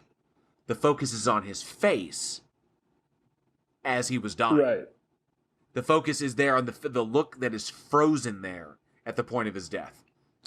And in that you have the Macabre, instead of, we could focus on the fact that he's cut in half, his fucking guts are everywhere, and it's, blood. But when they get into, like, the actual, like, human aspect of it, yes. That's when it becomes macabre and not horror. Because, like, we were talking about Jason that was something that Poe did. Head off. That was something that Poe did very well. A lot of it was so implied. And he liked to think of the human aspect, a terrifying aspect. It wasn't necessarily the act of the death, how gruesome it may be. It was the tension beforehand. When getting bricked up, kind of thing. You could show somebody screaming and, deteriorating or anything like that. But it's that fear. It's that buildup. That's what Poe, in Poe's writing, focused on a lot of times. It wasn't in Telltale Heart. It wasn't when he killed somebody in the very beginning. That's just whatever. That's just setting it up. It's the torture afterwards when he starts hearing the heartbeat in the floor. That's what Poe liked to focus on. But so that's the thing. Like, I think that's what makes it scary is, like, we can watch a horror movie and people are getting fucking massacred in ways that just don't happen on a day-to-day.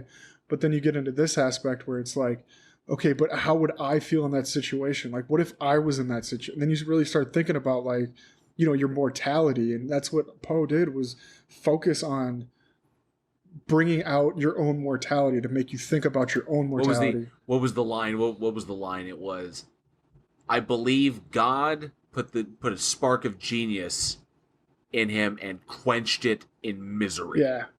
Mm-hmm. It's so human.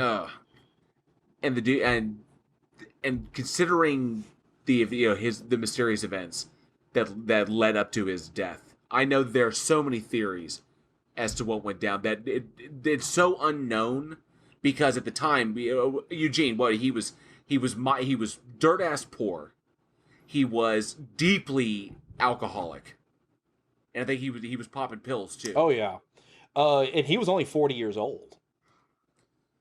Which even... JL's like, oh shit, speaking of mortality. Just kidding, we love you. Live for many years, JL. And quoth the raven, nevermore. Once upon a midnight dreary. And he was only 40 years old, and even that's an early death, even for 1849. Kind of thing. Oh shit, drink. I know. I've said it like 6 times already since then. I think I've just accepted it now. But the thing about his death, this was weird about it, was they found him in a park on October 7th, 1849 at 5 o'clock in the morning, and he didn't have clothes. that they're someone else's clothes. He kept uttering the name Reynolds, Reynolds, Reynolds, and no one could understand what that meant. And with forensic science, the way it was in 1849, they can only investigate so much. Yeah, but how many fucking people were around at that point? People just don't know, and forensic science was still a new thing because there were multiple different reports on how he died. There wasn't even a consistent "he died from this," because some people have said he died from heart disease or epilepsy or syphilis. Some people see cholera, rabies. There was one, it was delirium tremens. Basically, so all the normal shit from 49. Yeah, from 49. Basically descriptors of what they think led to it based upon the symptoms that they saw. I think there was one theory that he was a victim of cooping. Yeah, he was a victim of cooping. I mean, there were so many different things out there that was just.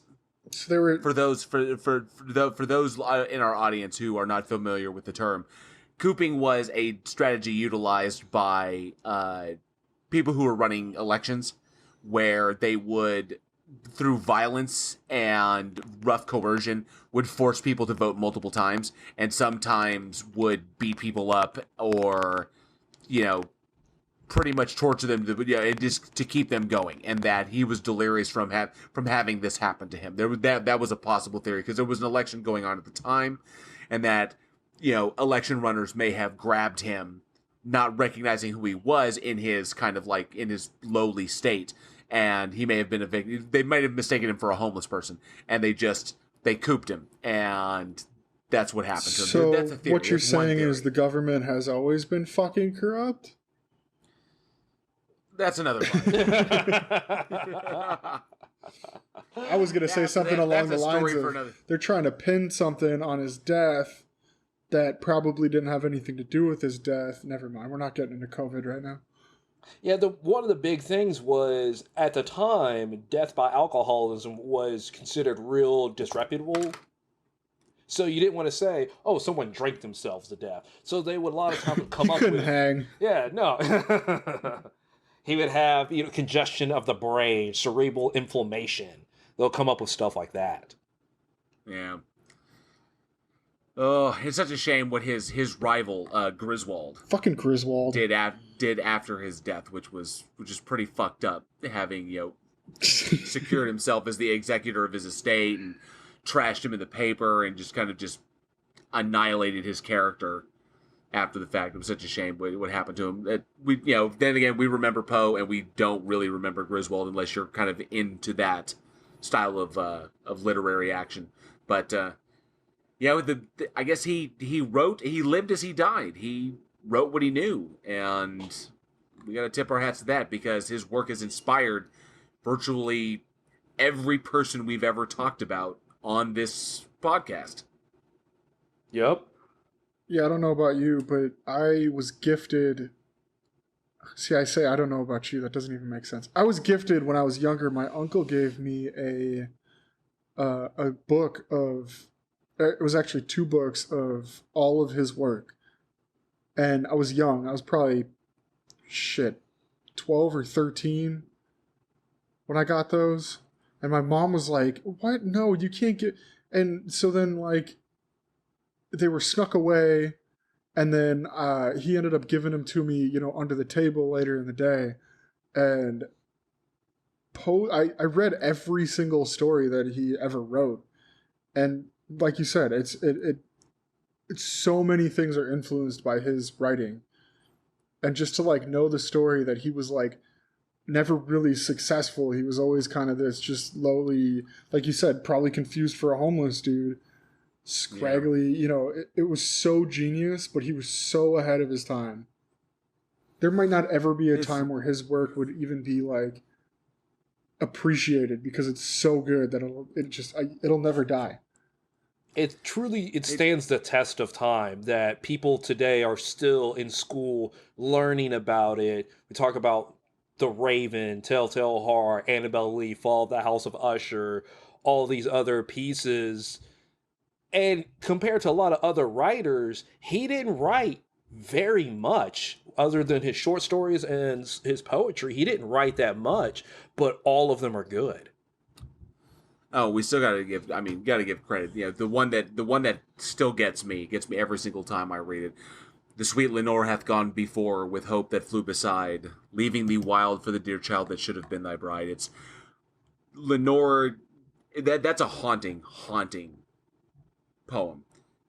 I think next to The Raven may be more popular, but I think Lenore was one of his best, and his most optimistic. It's as optimistic as Edgar Allan Poe could possibly be. That was a good day. You know, the life upon her yellow hair, but not within her eyes. The life still there upon her hair, the death upon her eyes. It's the concept of seeing her again in the afterlife and like that. You got to give him that, but that's what I want to know. Let's ask the audience. Let's go to the audience. Let's ask them, what is your favorite Poe work? What your favorite of his works? Be it The Raven, be it Lenore, be it any of his poetry, be it his short stories. The Pit and the Pendulum, The Telltale Heart. Let us know. We'd love to hear what you think of the author himself, of the author and poet himself. We could talk about him. Let us know what you like the most about him. Please do. So, Alex is carrying us into our next film. Man, we are all over the board today, huh? We really are. We are. Yeah. We're kind of bouncing around all over the place. I'm thinking about these movies. I'm like, man, these are just all super spaced out. But I guess it's because of the time period. This one came out in April 28th in 1995. Village of the Damned, which this is the 1995 version. I think there was 3. Was there 2 other remakes after the original? There was. Let's see. I think the book was The Midwich Cuckoos, and then there was the 63, right? 63 Village of the Damned. Then there was a sequel called Children of the Damned. Yeah. You're right. So there was the one remake, and then this was the remake of the original. This is the John Carpenter remake, written by John Wyndham, who wrote the writer of the book, and then Sterling Silliphant was another writer on this. This stars Christopher Reeve, Kirstie Alley, a younger Kirstie Alley. Peter Jason is in this movie, and I can never fucking pronounce the last name of Linda Kozlowski. Yeah, that one. She played Jill in that movie, along with Michael Pere as Frank in that movie. Christopher Reeve and Kirstie Alley being the main characters there. Don't forget Mark Hamill. Mark Hamill was in this movie. You're right. He was the Reverend. Yeah, that's right. Mark Hamill is the Reverend. All right. I don't know if you've heard of him before, Mark Hamill. He was just a little actor. He's done a few things. Fucking Mark Hamill. I'm just a really big fan. Thomas Dekker was in this one too. Yeah, there was some pretty big ones, but being 95. Yeah, that's so weird. It's so weird because Thomas Dekker was in this, and he went on to kind of a decent little career. But Hayden Christensen was in The Mouth of Madness. Yes, he was. So where is Carpenter finding these young guys who are going to go on to have they end up doing very similar career trajectories. It's kind of odd because the same thing happened with Christine. The guy who played Arnie in Christine did the same thing, same trajectory. So weird. Anyway, I'm sorry, that just popped into my mind. No, that is weird. I didn't even really think about it, and then now I'm looking at it, and Thomas Dekker was in a lot of. He was in Friday the 13th, or I'm sorry, A Nightmare on Elm Street. Nightmare on Elm That's Street. what I meant. He was in the remake. Yeah, I was thinking about fucking. Most Friday. people might know him. He was in the Sarah Connor Chronicles, Terminator: The Sarah Connor Chronicles. Yes, he was. He was one of the. He played John Connor. Sorry, I just played like that whole movie in my head in a matter of seconds. Anyways, so Village of the Damned follows this little town in California. I guess you could say an unseen force or an alien force shows up on Earth. Jesus Christ. Start over. Anyways, Village of the Damned starts in this little town in California, where they're visited by some unseen force, and 10 women get pregnant, and they all give birth to these children, except for one. One is a stillborn, and these children show psychic abilities early, and then essentially, I guess the way that I wanted to say it was a little town in California gets bested by a bunch of bratty fucking kids. Is what I'm trying to say, but in like respectable terms. So basically California. So yeah, I mean, it's just so it's a movie about California. No, these kids, they have these psychic abilities and end up like trying to like control the adults of the town and make them do stupid shit, like that one lady that burns her eyes out with acid because she figures out that they can manipulate you through vision. And the fucking hand in the boiling pot, that's the one that always gets that's a rough one too. I think my favorite part of that movie is when at the very end when he's got the bomb in the briefcase. Just the whole explosion scene was good. Yeah, that was well shot. No, the explosion.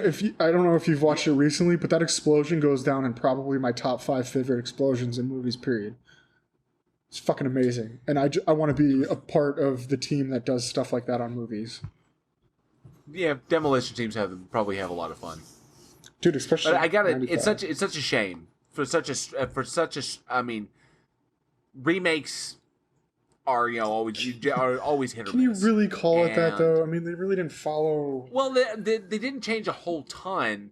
So I definitely, it's classified as a remake of the original Village of the Damned, and they followed it pretty. I mean, obviously they modernized it a bit. It's what fucking over 30 years since the first one. So it was far enough removed that I think they could take some liberties. But it's still pretty close. It's still pretty close, exactly. It didn't feel the same, and I just there was something. I attribute that to the difference because the first one was in black and white. And the color, I guess, the color kind of, it's very hard to describe. You definitely get a different emotive feeling from the color version than you do the black and white version. So I can honestly say that it does feel different. But despite that, the thing that makes me sad is where this film landed in Carpenter's career as a director. Not in a good spot. And yeah, you start getting John Carpenter on his decline, because we've talked about dozens of films that he just has like knocked it out of the park, right? I'm not going to go and list them all, but you start getting a point where they kind of start going downhill, because shortly after this he did Escape from L.A. with Kurt Russell, which is whew. Yeah, the whole wave thing. He rides the wave. Yeah. It's Escape from L.A., and then he did Ghost of Mars. I think it was with Ice Cube. Ice Cube and Natasha Henstridge. Yeah. And that movie was bad. The ending scene where they blow up the head Ghost Leader, where they're on the train and they release a car so that the last car goes off and the villain's stuck in the car and the car blows up. It cuts to like a miniature, but you can tell it's a miniature. It's not like Independence Day with the Empire State Building. Yes, that's a model of it, but it's still really well done. This looks like somebody painted like a Hot Wheels and then shot sparks in front of it. And that's how they definitely. Fuck when you put it that way. They definitely spent the vast majority of budget on making the people look horrific. Basically, I think this was the earliest. If you would imagine what John Carpenter envisioned Joss Whedon's Reavers from Firefly to look like, is kind of what these people were doing. Is very, very similar, or kind of what they were doing in that film, and just it looked like they spent all the money on that one and everything else. I mean, when you're shooting on the Red Planet, you don't really have to go too far in set design, as long as it looks red and it looks rocky.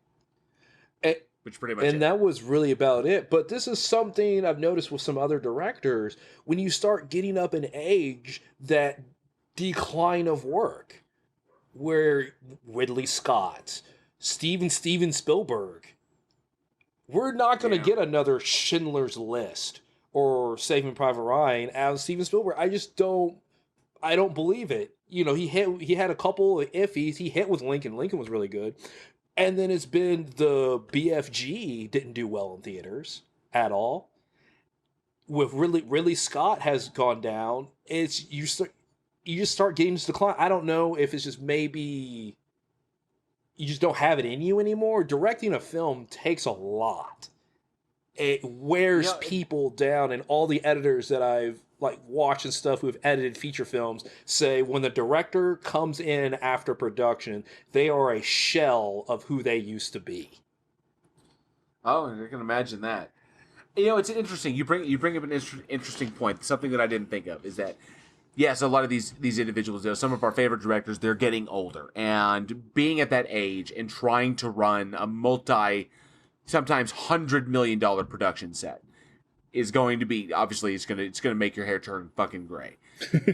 And it makes sense that people, they just can't maintain that kind of momentum. But another thing that was interesting, because I was sitting there thinking that maybe it's just their style of film and their vision doesn't translate anymore.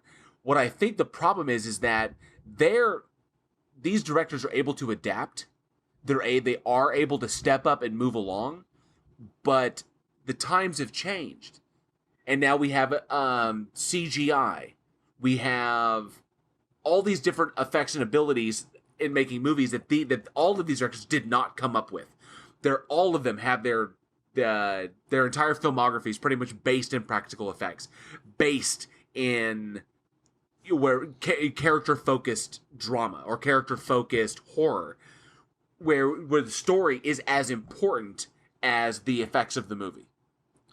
And nowadays, in today's generation, unfortunately, tastes have, I say unfortunately, it's just my opinion, but tastes have kind of changed. Now we have an over-reliance on CGI. And CGI is getting better. It's getting very, very good. But we have an over-reliance on that. We don't see a lot of practical effects, unless, of course, it's an indie film. We just don't see the practical effects of that. We don't see filmmaking today like we saw in the 70s, the 80s, and the 90s.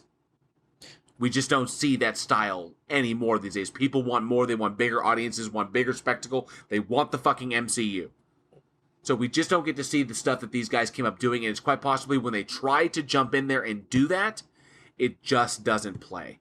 It's not their medium. It's not the one that they were trained for. It's just not it's not their wheelhouse. And when they try to do it, it comes off as a shoddy imitation. The audience changes, and people want different things. When I was in college, I had a class and we talked about Star Trek, because the professor was a huge Star Trek fan. And Star Trek's been around from the 60s. And he asked people's opinion of Star Trek. What do you think of it? Oh, well, it's boring. It's so sophisticated. It's this and that. And, I'm a huge Star Trek fan, but a lot of people in the class, they weren't. Kind of fucking thing. Nerd. This show's amazing. It's not fucking space wizards with laser swords. Exactly. It's all dull and sci-fi. Are you bashing on Star Wars? But so Stars No, War? I'm not bashing it. I'm not bashing it, but come on. Star Trek, sophisticated, science, exploration, the best of mankind. Star Wars, intrigue, fucking action. lasers and beam swords. And Star Wars Star Wars is space wizards with laser swords. Hey, fuck off! I like both. It's fun to watch. I'm a fan of Star Wars. I'm a fan of Star Trek, but Star Trek pulls me in with the science, the exploration, the best of humanity, the intrigue, different alien life, Spock, creative writing. But Star Wars is space wizards. Space wizards with laser swords. You can like both. I like both of them, but when all of a sudden they showed the trailer of the remake, the one that came out, the J.J. Abrams one, and he went and he played the trailer of it, and all of a sudden the class was like, oh, that looks interesting. That's because this is the newer generation. You had most of them weren't around when the next generation came out and all the previous films came out, so they just think it's boring. Now you have the more sci-fi spectacle. There's more action, and it's more flashy kind of thing. And this is what a lot of the younger audience today is looking for. Man, fuck them kids. It could also it could also be the style of filmmaking, because it really shocked me.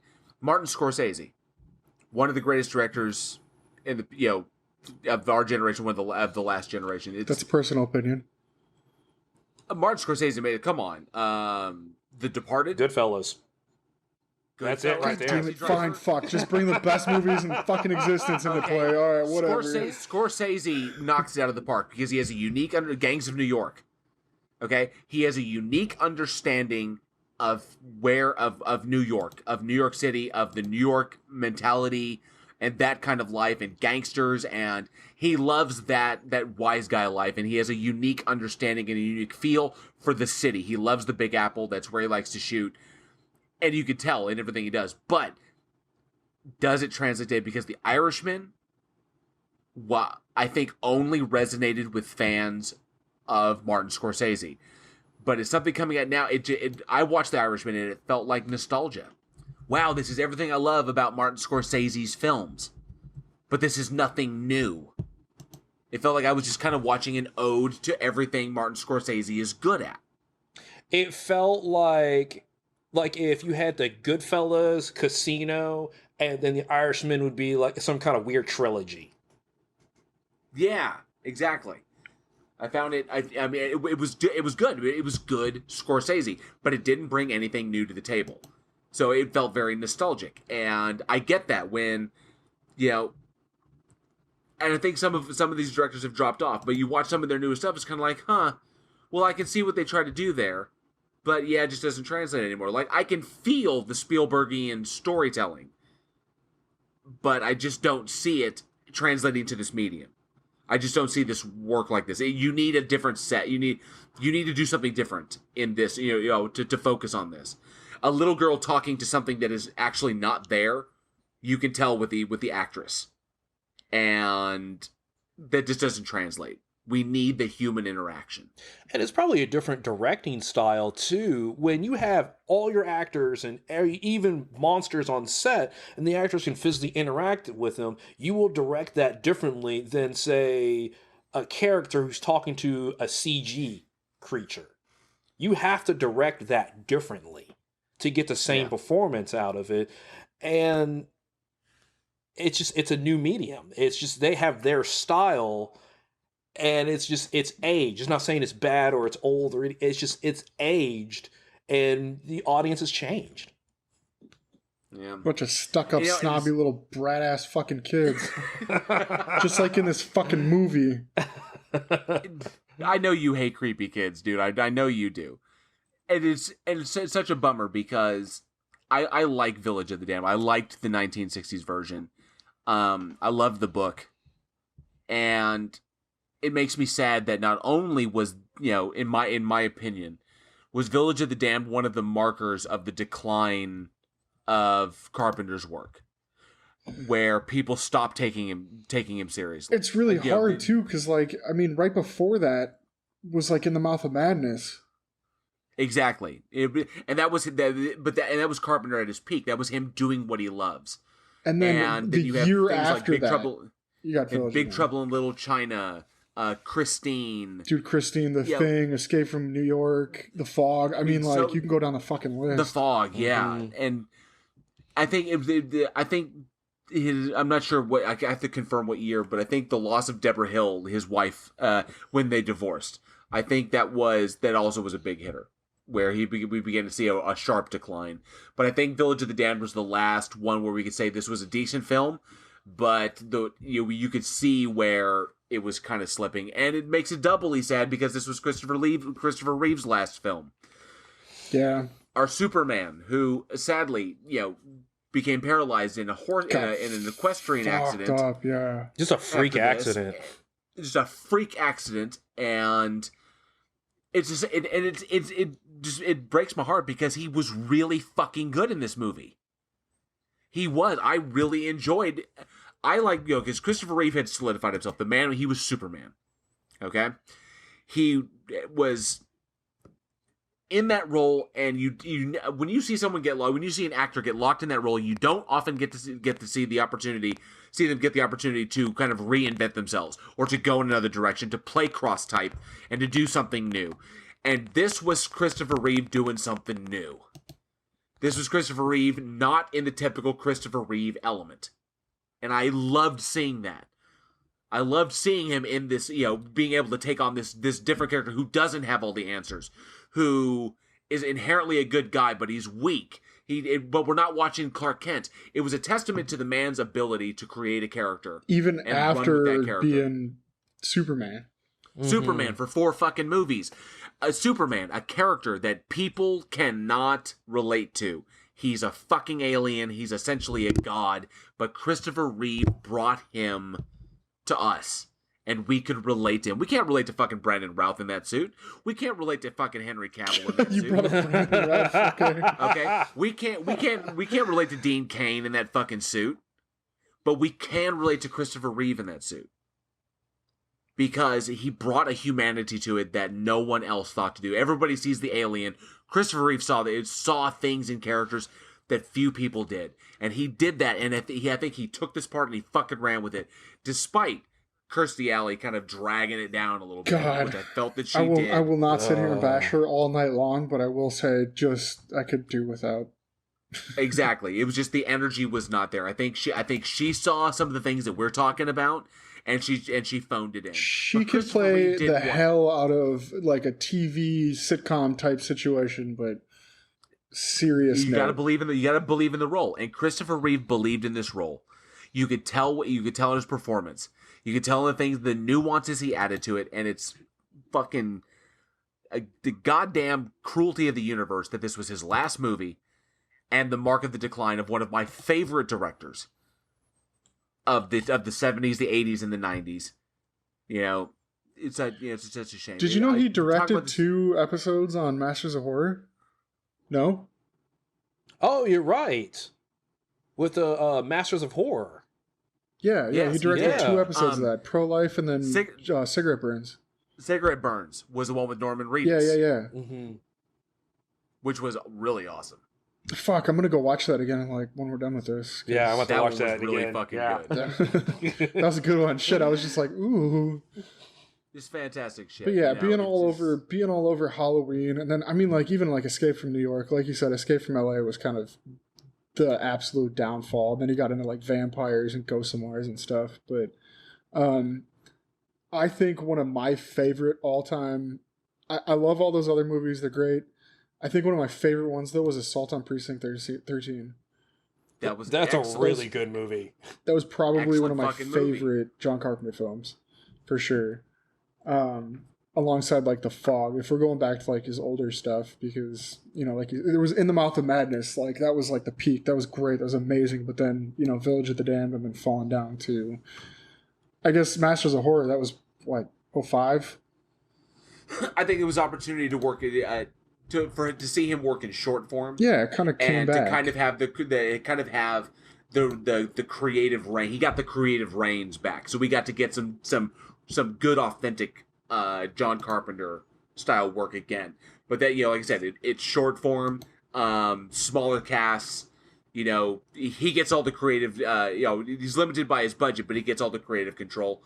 I think he got to flex his wings again and kind of get back to what he loved to do. And he really got into a lot of shorts too in like the recent years.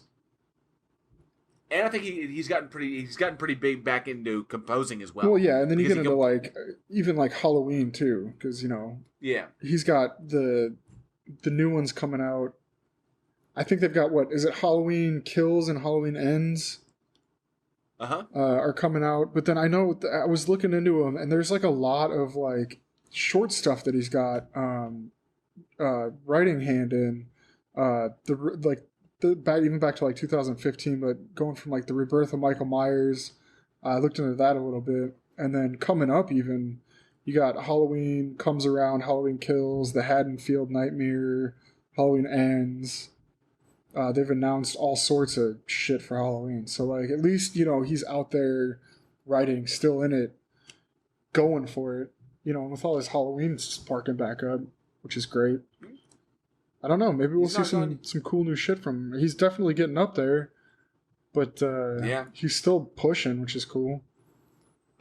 Maybe the limited capacity helps instead of trying to go for the full 2 hour, 80 to 100 shooting days, that kind of thing, where getting the short, it's easier to go and get the short together that's like 45 minutes long, do some composing, still be involved, but not at the full director capacity. Because we see a lot of directors who become big names end up going on the producing side because you can set up and be heavily involved in the story, but don't have to do the day-to-day director work where every single shot you're involved in and putting together.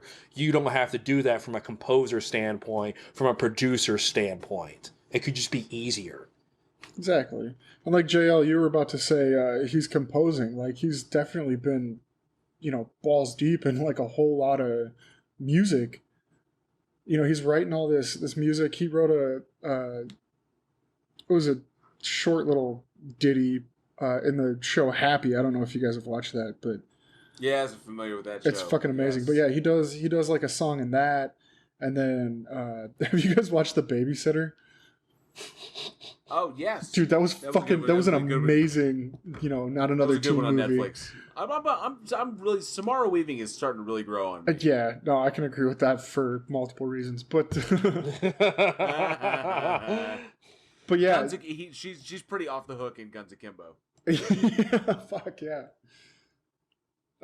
So something that one of our Patreon subscribers actually was over yesterday, and he is a Animal Crossing player, and in that game you can go in there and hack the music. When you talk to people, they play their own little music, and he hacked it so that whenever he talks to somebody, it plays the Halloween theme song in a different tune, like every time. So it's like bells or trumpets. So he's sitting over at the table, and I just hear, I'm like, what are you doing? He's like, oh, come check this out. So, like, it's still fucking relevant. All of this shit is still out there. I fucking love... He's got a hand in so many things. It's just amazing what he's done with his career. And unfortunately, he went through that kind of rough patch, but he came out on top, I think, when it comes to thinking back to our younger years. For sure. But that'll bring me to a question for the audience. What is your favorite John Carpenter film? There's so many good ones out there. So many. And they're all older, too, and that's the thing. He was so far ahead of everything else at all times that it's really hard to pick, because it's like you go back and watch all of these, over a week, and you could still be like, I don't know. Yeah. Like I said, my favorite, Assault on Precinct 13. Just the way that movie was directed was fucking fantastic. But yeah, audience, let us know. weekendhorror@gmail.com. Please email us, talk to us. I keep repeating it so it gets stuck in people's heads. Just send us a fucking email. We'll respond. We will. We get plenty of mail, but we want more. More mail. More mail, please. Remember, awesome. The first 5 minutes is free, then $4.99 a minute after that. Fuck, man, rates have gone up since the days of infomercials. Wasn't it like 69 cents a minute? 69 cents a minute. God, who has a landline anymore? Don't even Anyways. know. No, I just did some work at a couple's house that are in their 70s, and they got a landline for something. It was a legitimate reason. But they knew how to work iPhones and Alexa and all that shit way better than I'll ever be able to figure it out. Their whole house was automated. So, you got these 75, 76-year-olds walking around like, Alexa, do this, Alexa, do that. And I'm like, I don't even fucking know how to program that shit. Like, you plug it in and just start talking to it, or I don't know. Man, she's like, here, let me show you. Start breaking Alexa apart and like tinkering with it. Oh, man. Yeah, no, fuck that. Anyways, yeah, favorite John Carpenter film, let us know. Hit us up, weekendhorror@gmail.com. Eugene, take us to the last movie for the night. All right, the last movie of tonight. Released May 2nd, 1974. And it is Frankenstein and the Monster from Hell. And this monster was fucking- truly a hellish sight. It was something to look at. It's such a fucking awesome title for a movie. I mean, only in the 70s could you get something like this. This shit would not play today. Oh no, it wouldn't. All titles got to be mysterious, but this is just straight Frankenstein, the monster from hell. You know what you're getting into, like right off the bat. I love how it's from the 70s too. This movie just plays like it. They push it. The like ambiance of the whole movie is so, whatever 1930s or whatever they're trying to portray there. But like, they do it so well for the 70s. I love it. I'm trying to think of the line when they're in court and what the fuck does he say? It's right before the dude says, "Yeah, but I'm a doctor." Like you've committed one of the most heinous acts or something. But yeah, I'm a doctor. One of the most heinous acts of humanity. He's like, "Yeah, but I'm a doctor." You created a homicidal like inmate. Yeah, but I'm a doctor. It's okay. Duh. You created a killing machine that killed a bunch of people. But I'm a fucking doctor. But I'm a doctor. So it was directed by Terrence Fisher and stars Peter Cushing, Shane Bryant, and David Prowse, along with Madeline Smith. And basically, in a nutshell, You almost said it. You almost fucking said it again. No! Fuck, we broke him. God damn it. I'm just trying to drink this drink. No! I wanted a drink. Mine's already empty. So... I'm getting there, don't worry.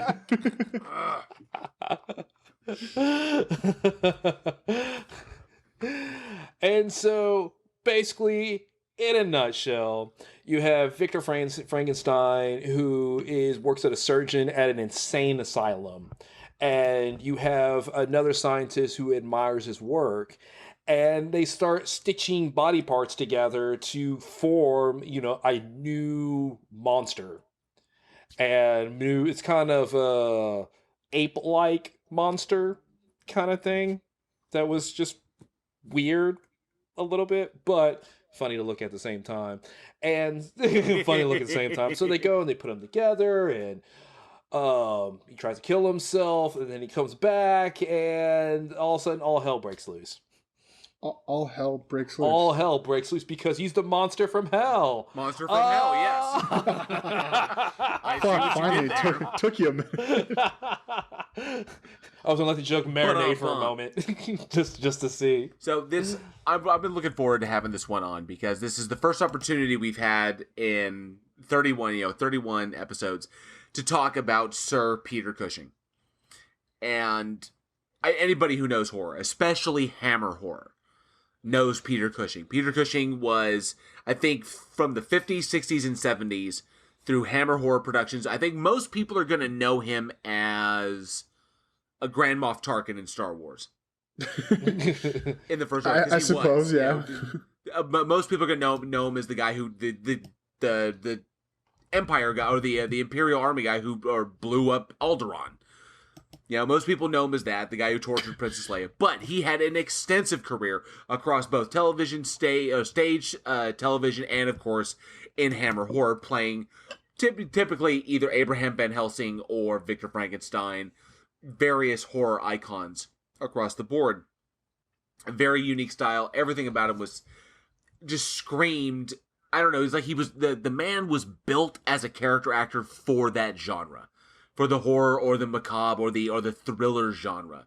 He had I think the closest, I think Roddy McDowall in Fright Night was definitely that characterization was a rip of Peter Cushing throughout Hammer Horror. So, and I loved this one because this was the 6th time that Peter Cushing played Victor Frankenstein in a Hammer Horror production. And a little trivia. The monster, Frankenstein's monster, was played by David Prowse, who also played Darth Vader in the suit, who was Darth Vader, the body in Star Wars. So they got to work together again on that one. I always thought that was kind of cool. But man, I don't think I ever saw a performance of Peter Cushing that I didn't enjoy, especially when he was playing across from Christopher Lee. Oh yeah, he's I mean he's solid. He is. That's why he's lasted so long. You want to talk about in terms of the probably the best aspect of the movie would be Peter Cushing's performance. He sells it. Fuck yeah! A gun cannot harm me. Oh, it says a bullet cannot harm me. A silver bullet? Oh, fuck. I'm sorry. Christopher Lee didn't say that. That was just the look on his face. He's like, a bullet cannot harm me. A silver bullet? Oh, fuck. Oh, shit. No. The two of them played so well. I think his chemistry with the other actors that he played with, Christopher Lee, Vincent Price as well. Mm-hmm. Seeing the two of them together, just so fucking cool. It's so sad that movies like this have been lost. I can't. I'm trying to think through my head, like what you've got. Like we did get back into that Netflix series Dracula. That was good. But when it comes to like Hammer horror in general, it kind of faded out, and it was revived at one point in time. We had the classic Frankenstein, classic Dracula, Wolfman, even like King Kong, the Mummy. Yep. You get these movies that were great, and they were slowly dying out towards the 50s, just because production quality started to jump up, and these other Hammer horror type movies kind of stayed low budget, low production, but they started to die out because people weren't watching them. And then in the 50s. Hammer Studios in England came along, and they revived all of it. Mummy, Frankenstein, Dracula.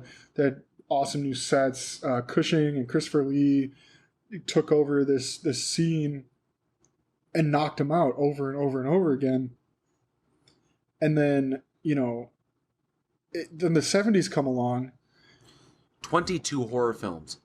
22 horror films he was in there for Hammer Studios. Yeah. Wow.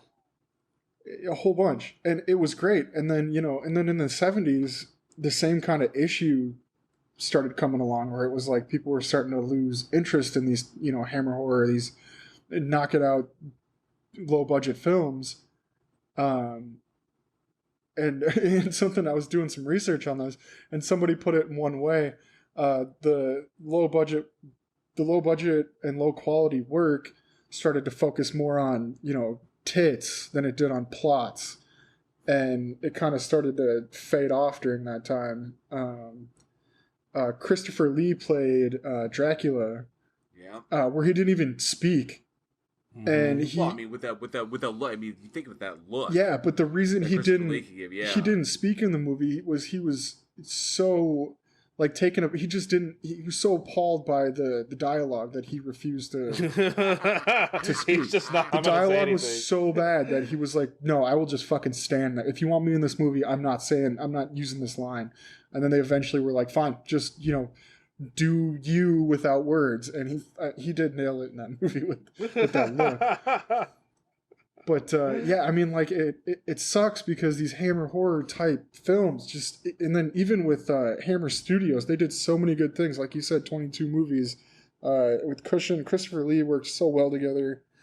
It sucks that it came down to budget over plot. We were talking about that earlier, and this movie actually like really ties a lot of stuff together because you get these high budget, high quality productions that trump these low budget like Hammer style films, which sucks because these were good. They were good. They're fun, and then in the 70s, of course, everybody started taking their clothes off, so it was going to go that way either way, but it just got snuffed out by these high grossing, high budgeting films. I really love Hammer horror, and it hurts to watch it just fall so hard. You get a taste. People change because you had the Universal monsters in the 30s, right? We've talked about all of those. And then we get the Hammer horror that brings it back. It's like now it's in color. It's a little bit of a bigger budget behind it. We bring up the classic Dracula, Wolfman. We just continue on.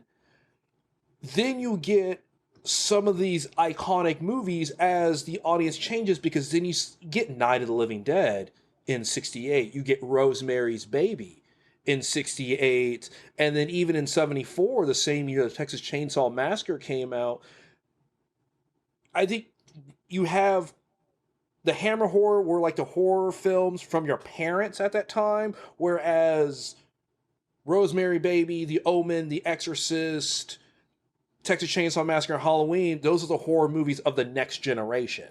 They wanted something new, more graphic, more gratuitous, bigger elements, like less of the supernatural elements to it. The taste changed at that time, and Hammer horror was a thing of the past. Yeah, I think it definitely gave way to the slasher genre. I think people were looking for something new, and I like to attribute it as that Hammer had run its course. There was only so many stories you could tell. They did 7 Frankenstein movies, okay, and a number of Dracula films. And I think you can wear things down to a nub, and without a major reinvention, they were just relying on the same old formulas. And thankfully, they got to go out. I don't think we didn't see like the crack, like the absolute destruction of it. It was a sharp decline, and it hurt, but the slasher genre was there to pick up the pieces. And as time has gone on, this was back in the 70s, is now 2020, so 50 years.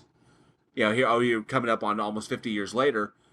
We can go back and we can appreciate these for what they are, and see the kind of history of horror in that respect, that they don't make movies like this anymore. They really don't. And I don't know if you could get away with a movie like this today. Even with the decline in being kind of 50 years old, I don't think somebody could go and take Frankenstein and maybe kind of work today. We did get The Invisible Man, but I don't know. I don't know if that style of filmmaking could work. I'm gonna disagree, because, like I said, we just had that Dracula film, or series, I guess, and then the British one, the one on BBC, yeah, the 3, was it 3 parts? Yeah, each one is an hour and a half. It was fucking amazing. So, yeah, just like they shot it just like they did Sherlock. Yeah, with Benedict Cumberbatch. I thought it was brilliant. It was just an absolute love letter to Hammer horror. Oh, it was great. And then also, what was it? Penny Dreadful? That had Victor Frankenstein in it, right? It did. Yeah, they covered a lot of old Hammer horror stuff in that. That was good too. I think maybe this is something that could swing back around. I think Penny Dreadful harkened back to the Universal monsters. Definitely did. Yeah, it was definitely more in that Universal, respect. I guess. But there was aspects. It was character, and that was character driven. Yeah. Mm-hmm. So. But I mean, even with like the Dracula, that was even newer than the Penny Dreadful series. But that I think they could bring it back. I think now's the time. I mean, you got to be careful with stuff like Frankenstein, because it has definitely been overdone, and fucking werewolves have been overdone. But I think like The Mummy has been, not like the movie The Mummy, but The Mummy in general has been out for long enough that we could maybe bring something like that back in a modern Hammer horror type situation. Well, there's so many roadblocks in between, because The Mummy turned into an action adventure series, and then when they tried to reinvent it, Tom Cruise destroyed it. Yeah. No, I'm not talking about The Mummy. I'm talking about. But we're talking about in terms of like the name, even though the monster, The Mummy. Yeah, even though you had the Brendan Fraser and the Tom Cruise, their mummy's different than the mummies, say, from the 30s. But when you market the film, people are automatically going to compare that. Oh yeah. I guess that would be hard to do too. I want to see Creature from the Black Lagoon again. God, yes. Yes. That's what I want to see. Yes. Yeah, that'd be a good one. That's something hasn't been tackled in a while, because you have to kind of wait for like the Mummy to fall off. There's been a couple of, in terms of like the movie wise, like I, Frankenstein, yeah, that, and they've made a couple. They've tempted the Wolfman, I think, back in 2010, and that was still in the huge Twilight era where werewolves were like what werewolves were to them. Okay, I'm sorry. There is a movie that does vampire. Not see. I'm going to say vampires and werewolves, and now I just thought of fucking Twilight. Dracula and a werewolf, and I cannot fucking remember the name of it. Had to have been 10 years ago. Shit, can't remember. Listeners, if you remember, there was a movie.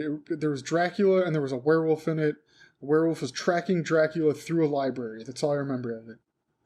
I don't know. I can't remember. I don't. Well, the only thing I don't remember, Dracula sense and werewolves was in Van Helsing, with Talking about Hugh Jackman, right? With Hugh. Yeah, no, Jackman. that wasn't it. It was definitely a low budget movie. I can't remember. The werewolf was chasing Dracula through a library. Dracula was up in a window. That's all I remember. If you know, audience, let us know. Yeah, seriously, it's gonna kill me until I figure it out. If you have the answer, let us know. Send us an email. I have faith that somebody out there knows this answer. That we can give a shout out. Like, remember that one movie? It's called this. Thank you, listeners. Please. Poor Hammer Horror. I know. But you know, we got so many great performances from Peter Cushing and Christopher Lee and others. And just looking at the long list of Peter Cushing's roles, I'd actually like to ask the audience, what is your favorite Peter Cushing role? Was it Frankenstein? I said it again. I said it. I told myself I wouldn't say it. I said it again. Drake. Da! As our audience is dead now, because I've said it like 20 times already. Nobody's even here anymore. They're all just drunk, passed out on the floor.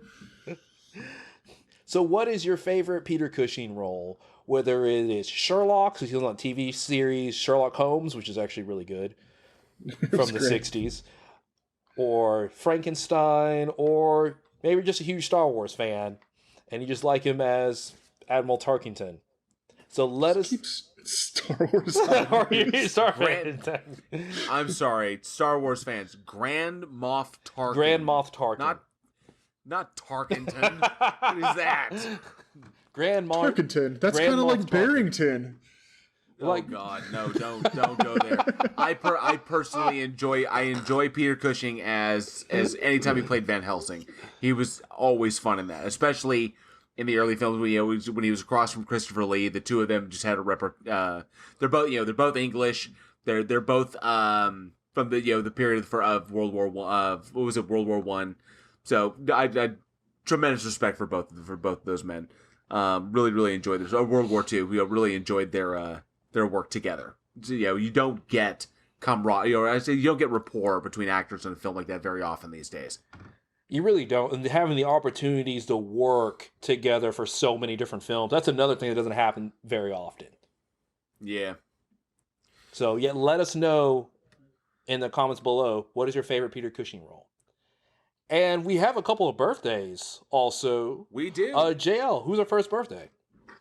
All right. We have, first up, you may not know him, but you have definitely heard him.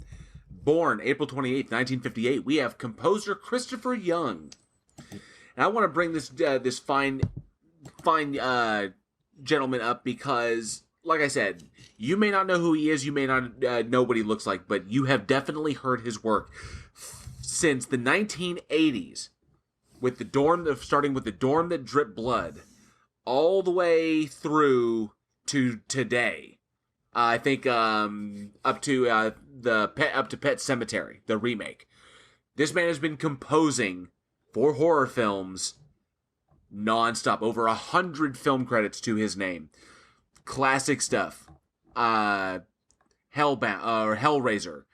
Hellraiser 2, The Fly 2, Jennifer 8, The Dark Half, Species, Virtuosity.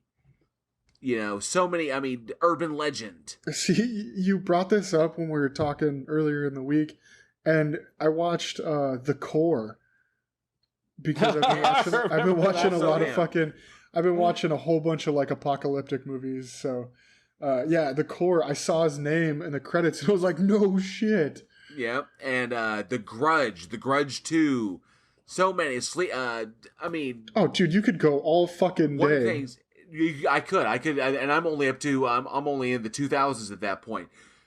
The reason I wanted to bring Christopher up, number one, here at Week in Horror, we like to showcase individuals that you may not have heard of or people that contribute very heavily to the horror industry. Not just big name actors, but sometimes character actors. Those individuals that play those roles, you'd never know who they were, but you've seen them 100 times. And it's sound and music, scoring, is so vital to the horror experience that unsung heroes like Christopher Young, who should get, who don't get the credit I feel they don't get the public credit I believe that they deserve for the efforts that they bring in to create atmospheres that draw us in and wring us the fuck out by the time that they're done. These films wouldn't be what they were without the work of an individual like Christopher Young. There are many composers out there.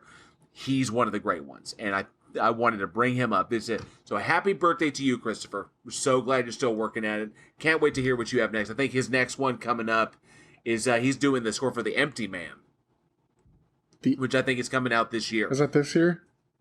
Yeah, it's a supernatural horror film based on a graphic novel. It's kind of a it's got some names in it: Joel Courtney, Samantha Logan, Stephen Root. I thought you were going to say Joel McHale.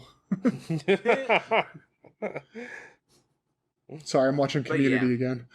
It's basically like a cult is trying to summon up this monster, and this ex cop who is trying to find this young girl. It's a typical supernatural horror film, but that's the work that Christopher does. That Christopher Young has always done since the 80s. Yeah, he does a great job at it. He does an excellent job. So happy birthday, Christopher! Happy birthday, Christopher! Happy birthday! And we got one more. We sure do. April 29th, 1972, we've got Derek Mears, who we've actually talked about today. I like how all the things we talked about ended up coming in like full circle. It's been great. But this week was an interesting week like that. Yeah. It all ended up, yeah. Derek Mears, born April 29th, 1972, in Bakersfield, California. You might know him from the movie that we mentioned earlier, the 2009 Friday the 13th remake. He was also on Sleepy Hollow, Predators, and Men in Black 2, were his biggest roles that he contributed. This dude, I mean, he goes deep into a whole bunch of things. And doing research on him, too, I was surprised to find out that he's actually 6'5", which was like... Damn, that's tall. He's pretty... I mean, I'm like almost 6'4". See, I like to stretch it a little bit. I'm 6'3 3/4". But, whenever you meet somebody that's, like, taller than you when you're that tall, it's always super fucking intimidating. So I can only imagine people working on set with him, like, especially in Friday the 13th. I mean, you can see it in that movie because, he's just tall as fuck over everybody else. But even, like, Jared Padalecki, he's tall as shit, too. He's still, yeah, I don't know. This dude does it for me. We mentioned it. We talked about it earlier this week, and when I was looking into it, I was like, "Fuck, man!" I didn't realize I knew how much he was involved in a lot of the movies that I'd seen. Oh yeah, typically playing, obviously his size, and his because he also works as a stuntman. His ability, to play monsters is pretty much, it's obvious. We're going to stick him in a suit, make him look scary. I want to give some credit to his latest performance. Because he was Swamp Thing. Mm-hmm. He was Swamp Thing, in the 2019 Swamp Thing. In the canceled DC series. Despite the fact that obviously he is a plant monster, plant man monster, he was fucking amazing in that. And I was wildly impressed because obviously he put his nose to the grindstone and did his fucking work, and he went after like an actor instead of just a stuntman playing a monster. Yeah. And he turned in one of the best performances I've ever seen him turn in. So I really want to give some serious credit to him for doing that, for him putting that out. I don't think he got enough credit. That fucking series got canceled before, just as it was getting good. We didn't even get a game. It was such a fucking shame, such a waste. But, congrats to him on that. And, dude, I know he's got a lot of stuff coming up. Oh, yeah. Oh, for sure. And I wanted to throw a shout out to him, to Alita Battle Angel. I don't know if you watched that yet. It's great. But Eugene, we were talking before the show about Rooster Teeth. Mm-hmm. And I don't know if you know about their series Ruby. No? Wait, say that one more time. Ruby? Ruby. It's spelled RWBY. It's a series that Rooster Teeth put out. Oh, red, white, Red, blue, White, Blue, yellow. Yellow, yeah. Yeah. He voices Corsac Albane in that. Oh, I didn't know that. Yeah, which is, which was cool, because that's like we were talking about earlier, Rooster Teeth has become a part of my life in the last few years, so that was cool. He was on The Orville, which is one of my favorite shows ever. Oh, I love that show. And then he did a TV movie back in 2018 called Hunky Boys Go Ding Dong. I love that title. I know, and that was another thing. He was a character Chet. He was in pretty that cool movie. on Comedy Bang Bang. Comedy Bang Bang for sure. That was pretty slick. But Emo Phillips was in Hunky Boys Go Ding Dong, so that's what really caught me. And then when I was researching, I was like, no shit, this is okay. It all comes full circle on this. It's cool. So cool. Yeah, definitely. Just amazing. Yeah, dude. Oh, Derek happy Mears. birthday, Derek. Happy birthday, Kill it. Derek. Keep killing it. Always kill it. Happy birthday. Yep. You know, we've All covered right. we've covered everything from the horror, the macabre, the thrillers. We've touched all of it today. It's been a full episode. Has It's been been. a seriously full episode. Welcome. Thank you for hanging with us. And always, yes. This brings another episode of Week in Horror to a close. We want to thank our listeners so much for hanging with us. We hope we entertained. We hope we informed. As always, your feedback, your comments, your questions are always welcome. Hit us up at weekinhorror@gmail.com. We also added a new tier to our Patreon, a $1 tier. So your support helps us make this show. If you're able to support anything, we are so glad. We'd be able to shout you out for the $1 tier. We have a bunch of other tiers. We have early access to our other projects, Week in Horror Bloodbath, where we pit horror icons against each other in a battle to the death, or our Week in Horror After Dark, where when we have our special guests on, we sit down and have some intimate time with them and talk to them a little bit about the horror genre and where they see it going. You can follow us on Facebook and Twitter at facebook.com/weekinhorror and twitter.com/weekinhorror. Get into our daily splatter, a little bit of horror information every single day, right to your feed. And of course, I am JL. I'm Alex. I'm Eugene. We'll see you next week. And as always, stay scared.